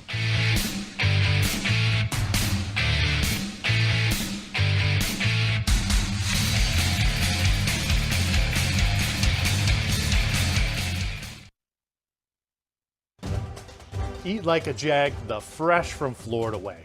Hi everyone, I'm Chef Justin. Head over to freshfromflorida.com and sign up for our loyalty club to unlock interactive perks available only to club members. It's all the great stuff you've loved about freshfromflorida.com and more. For club members, it's an interactive experience that will help you get the most out of your Fresh from Florida recipes. Enjoy all the benefits of being a member.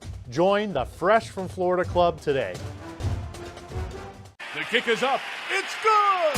Score winning sub deals this Jaguars regular season at Firehouse Subs. Get 2 medium subs for just $10 after any game when the Jaguars kick a field goal of 40 yards or more. It's a bold deal for the bold city. Sign up at firehousesubs.com/fieldgoals for Firehouse for offer details and to automatically receive this offer when you use your Firehouse Subs rewards account. Redeemable only at participating Jacksonville and Orlando area restaurants. Only available on the Firehouse Subs app and online ordering. Your hometown gate now has more ways to save. Introducing My Gate Rewards, a new loyalty program with member-exclusive savings and fuel discounts. Earn points on in-store purchases, take advantage of special offers, and save on products you love. Score free coffee, fountain drinks, pizza, and soft serve with Gate's frequent shopper clubs. Then use your points on savings at the pump. Download the My Gate Rewards app in the App Store today or ask a store associate for more information. Go from good to Gate. Mr. Chubby's Wings is a whole lot more than just wings. Craving the ultimate game day experience? Look no further. Swing by Mr. Chubby's and indulge in the biggest and best wings in town, all while soaking up the lively atmosphere with fellow sports fans. With plenty of game day specials and locations on the West Side, Fleming Island, Ponte Vedra Beach, and new this season, Everbank Stadium, they're here for all your game day needs. Mr. Chubby's Wings is a proud partner of the Jacksonville Jaguars. Mr. Chubby's Wings, before the game, after the game, and during the game.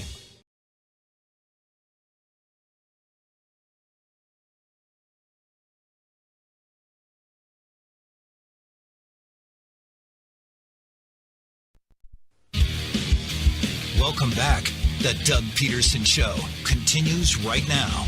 The Doug Pederson Show is presented by Fresh from Florida. JP Shadrick, Jeff Lageman coming back in just a little bit. The Jaguars and the 49ers coming up in Week 10, 1 o'clock kickoff time at the bank. Trevor Lawrence at the midway point of season number 3 as the Jaguars quarterback. He's pushed this offense over the top the last month or so, using his legs a lot. He's been battling through a knee issue as well. And I caught up with him after practice yesterday. The number one question, how is that left knee? It's feeling good. It's getting better every day. Obviously, the bye week was good to get some rest and let it rest and heal up a little bit more. So getting better every day and just trying to keep that progressing the right direction. All right, self-scout this Jaguars offense going into the bye, now coming out to Week 10 and beyond. What are some things to focus on moving forward as a group? Yeah, I think, we've done a lot of good things. We've the main goal is to win the game every week, and I think we've obviously found a way to do that in most weeks. So we're happy with those results. But I think just some of the details, whether it's situational football, short yardage, some red zone, some turnovers here lately. I think all of that we can sharpen up, and that's stuff that we need to get better at as the season goes on, and you continue to play good teams every week. Some of that stuff will come back to bite you, so we gotta clean that up. What is it about the red zone? Just the tight area down there and everything that comes with that? Things just get condensed down there, it feels like. Yeah, it does. There's tighter windows. Run game's tougher. Guys are closer to the box. They got more hats in there, so you got a lot more free hitters typically. And then, the field condenses. You don't have as much space to run your normal concepts, and then it's kind of a defense can give up all the way until you get kind of inside the 10, and then it really anchors down, and this is where they got to make their stand. So I think all those things kind of contribute to that. All right, let's discuss the San Francisco 49ers coming in here. Physical group, we know that from their track record. But what stands out on tape when you turn on the San Francisco defense? Just a really physical, well-coached group. I mean, they're smart. You can tell guys know what they're doing, that system, that scheme. Guys have been in a while. They communicate. They get checks in really well. Just really smart. They play together. They fly around. Their front is really, really good. I mean, that's kind of what makes them go. And then obviously you got Fred Warner at linebacker and Greenlaw too. So they got really good players. The guys in the back end are playing well, and they're flying around. It's going to be a good challenge for us, and we're cut out for it. But it's definitely a really good group coming in here. Is this offense ready to hit its stride now with 9 games to go? Or are you guys poised to take that step, you think? Definitely, I think we are, and this is where it gets real. The football in November, December, January, February. That's kind of what makes teams. So I think that this is a turning point for us as an offense, as a team. Obviously, we've done some good things, so we just got to keep finding ways to win, whatever it looks like. Obviously, we'd love to be super clean on offense. Run for 200, throw for 300, score a bunch of touchdowns. But as long as we find a way to win and we keep getting better every week, that's what we got to do to be where we want to be at the end of the season. Coming off a stretch of 5 wins against obviously 5 different teams, 5 stadiums, and 4 cities. But now 3 of the next 4 are here in Jacksonville at the bank. What will the home field advantage mean for this football team, and what do you expect from the fans? Expect a lot from the fans. Obviously, it kind of brings me back to last year when we went on that run and we had won a few in a row, and we had some home games to finish up. We had Titans at home, and then the wild card against the Chargers at home. And the fans, home field advantage was insane for those 2 games. So I expect that, and we need that. That helps us. That gets us juiced. And I know everybody's excited. Obviously, we're playing well, and we need to keep that going. And we need to play well at home. I think we're 2-2 at home. We've been great on the road, but we got to play better in front of our fans too. So we're excited to get that opportunity in the next few weeks. Thanks for the time, Trevor. Good luck to you. Thanks, JP. That's Trevor Lawrence. The full conversation coming soon on Jaguar social media on the Crown Royal water break. We're back in a moment to break it down. Jeff Lageman returns. The Jaguars and the Niners coming up this Sunday at the bank, and this is the Doug Pederson Show on the Jaguars Radio Network.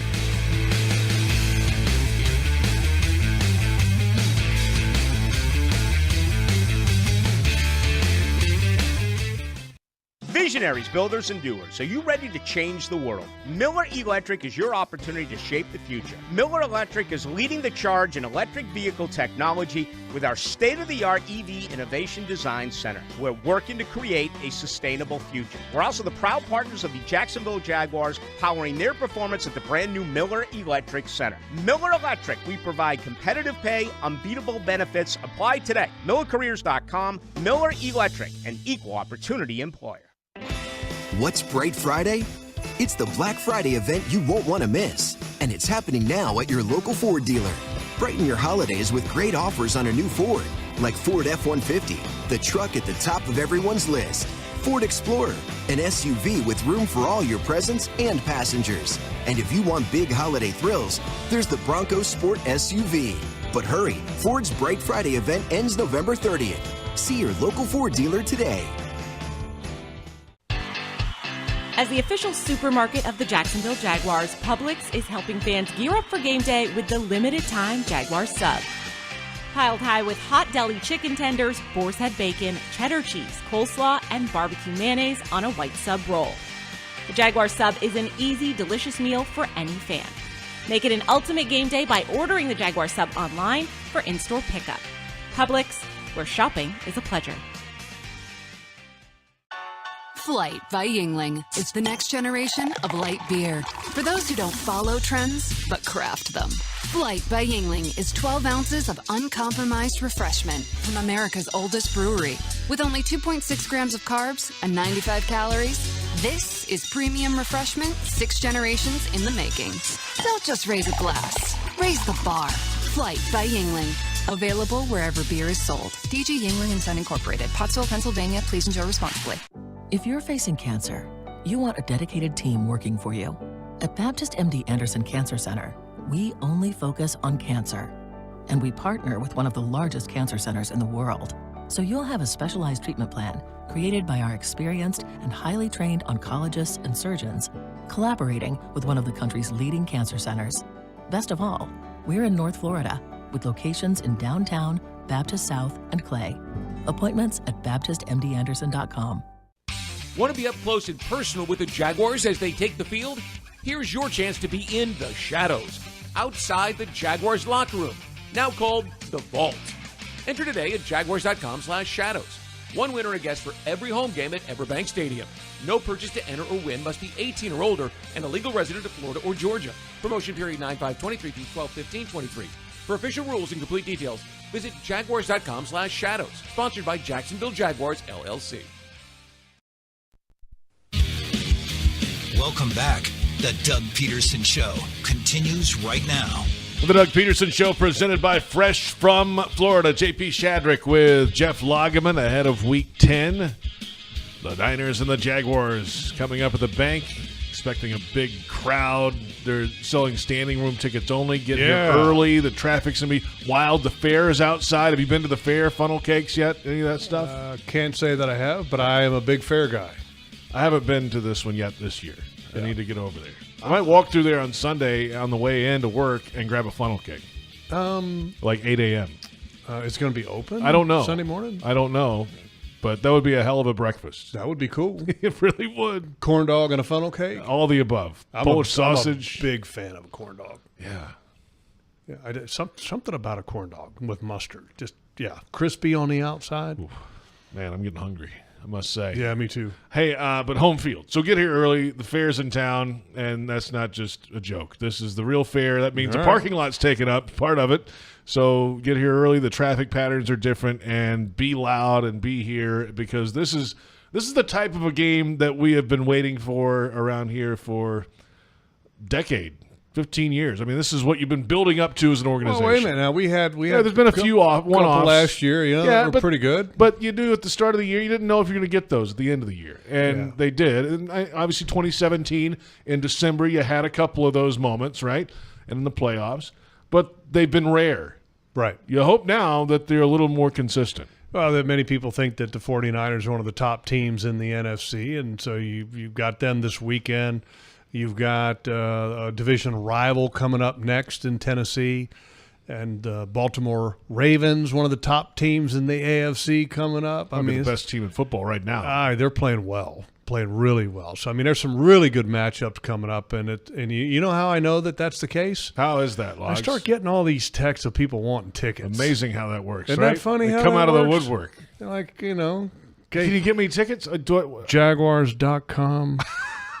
Okay, go there. I mean, it's the resale prices on the official marketplace are going pretty big for this one too. I heard. Yeah, let's keep it teal now. That's right. Let's keep it teal. Yeah. Okay. If you're gonna give them up, I did. A little birdie told me they're giving away rally towels for the game. Rally towels. Yeah. That's what I heard. Not yellow. Teal in color. I don't think they're. I don't know what they are. I know they're not going to be yellow. I know that. No, you can't. You can't get anywhere near that color. It's got to be teal. I don't know. We'll see. I don't think it. We'll see what happens. Yeah. So I mean, you never know. I'm for it. So get here, be loud, have fun on Sunday. What'd you think of the quarterback? Which one? Jaguars quarterback Trevor Lawrence. The conversation. The one you just talked to? Yeah, the 6'6" long blonde hair guy. Look, I think he's amazing. I'm a big fan. The biggest reason that I like him is just the maturity that he shows for how young of a quarterback he is, which that's hard to find. It really is. And when we talked to Doug earlier and I asked him the question about Trevor's involvement with the offense, and he talks about how it's like a conversation that we have, and he's telling me, who he likes guys with certain routes. And look, I mean, you sometimes got to pinch yourself. We're talking about a 24-year-old quarterback here. 24-year-old quarterback. I mean, a lot of times it takes years for some quarterbacks to develop some of that. And I think we're looking at one of the best quarterbacks in the league, and you hope that in years to come, the conversation's going to be Trevor Lawrence and Pat Mahomes and Joe Burrow in the AFC. Because if it is, how cool would that be? That'd be pretty cool, I think. Yeah. Those three guys right there. I mean, and Lamar Jackson. Yes. I mean, in that conversation right now, absolutely should be. Do you put anybody else in the AFC in that conversation? I mean, Herbert's not quite on that level. He's not quite there, but he's close. He's got the ability to do it at some point. Stroud, I mean, as a rookie, I mean, some people are talking about could he be a candidate for early. Josh Allen, right? Offensive Rookie of the Year. I mean, I think clearly hands down. Josh Allen in Buffalo. Yeah. Where's the quarterbacks in the NFC? Hurts. Okay, who's next? Dak in Dallas. I mean, is Dak in the same category as some of these Goff, AFC? Detroit Lions, 6-2. He's been pretty good. First place. Come on, man. He's been pretty good. Give me a break. He's been good. I mean, his touchdown to interception ratio last year was lights out. Yeah. And here's the other thing, JP, because we got to see that team up close and personal in training camp. We did. Were you overly impressed with their weapons in Detroit? Not at that time, no. No. They had Amon-Ra St. Brown. They had, Jameson Williams got hurt in practice that day. And look, and the word on him is not favorable. Yeah. Okay, but they expended a first-round pick, hoping that he could develop into an elite player. He hasn't even developed into a premier player for them, more or less an elite player. So Jared Goff done a good job. I mean, that trade that they executed, the Rams and the Detroit Lions, I think was really good for both sides, obviously. Really good for both sides. Bryce Young hasn't done it yet in Carolina. No. Nope. I mean, not yet. We're waiting. Oops. We'll see. Oops. Yeah, so far. We should have taken Stroud. Oops. We get to watch him tonight. Are they playing tonight? Yeah. Chicago, Carolina. Oh, Bryce Young, you get to see them. Okay. Yeah, Young. And Bajent. And who? The Chicago Name the school he went to. Oh, it was in West Virginia. Shepherd College. Shepherd. Yeah, Shepherd College. Man, I had a bunch of high school buddies that went to Shepherd College. Really? Yeah. Yeah, I partied in Shepherd College a little bit, How too, was as that? a matter of fact. Pretty good little Pretty town? good, yeah. What you remember of it? Yeah. Pretty good? Yeah, from what I remember, yeah. I like that. We're back in a moment. Final thoughts ahead of Week 10. The Jaguars entertain the San Francisco 49ers, and Luke Combs is bringing 2 nights of the Growing Up and Getting Old tour to Everbank Stadium May 3rd and 4th. Different special guests each night. Tickets on sale at everbankstadium.com. This is the Doug Pederson Show on Jaguars Radio.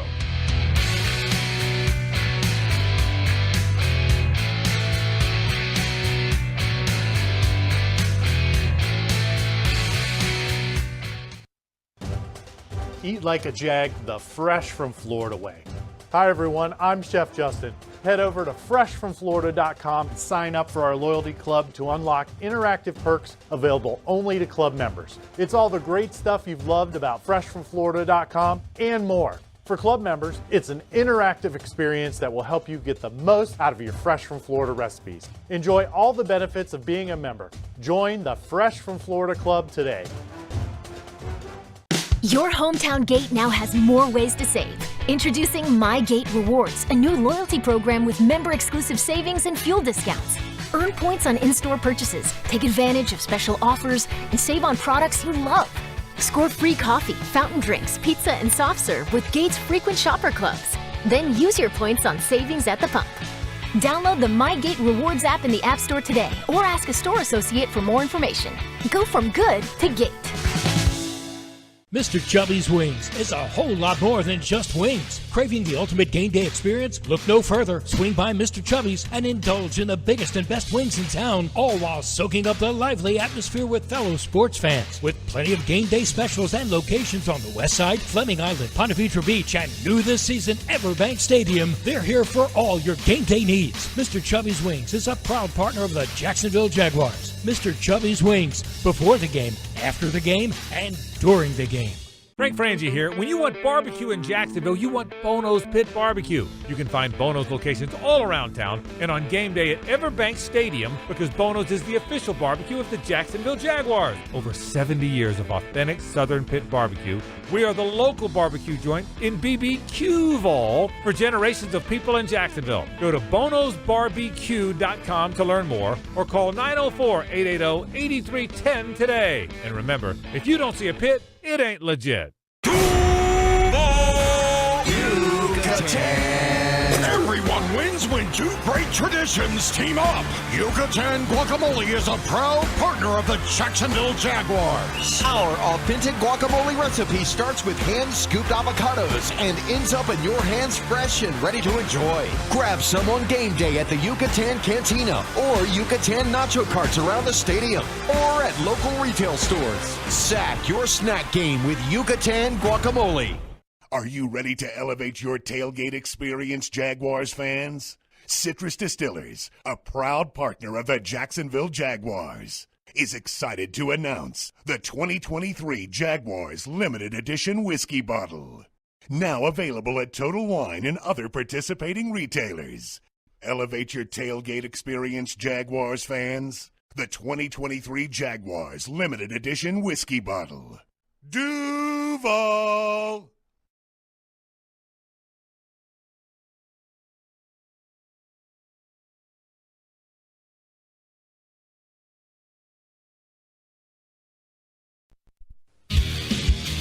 Welcome back. The Doug Pederson Show continues right now. Final moments of the Doug Pederson Show presented by Fresh from Florida. JP Shadrick with Jeff Lageman. Thanks to head coach Doug Pederson. Also to quarterback Trevor Lawrence. We heard from both on this program a little earlier. The Jaguars and the Niners coming up Sunday. It's a 1 o'clock kickoff time at the bank. The game presented by Baptist Health. We're on air in Jacksonville on our flagship station, 1010XL, at 10 a.m. with the Publix Tailgate Show.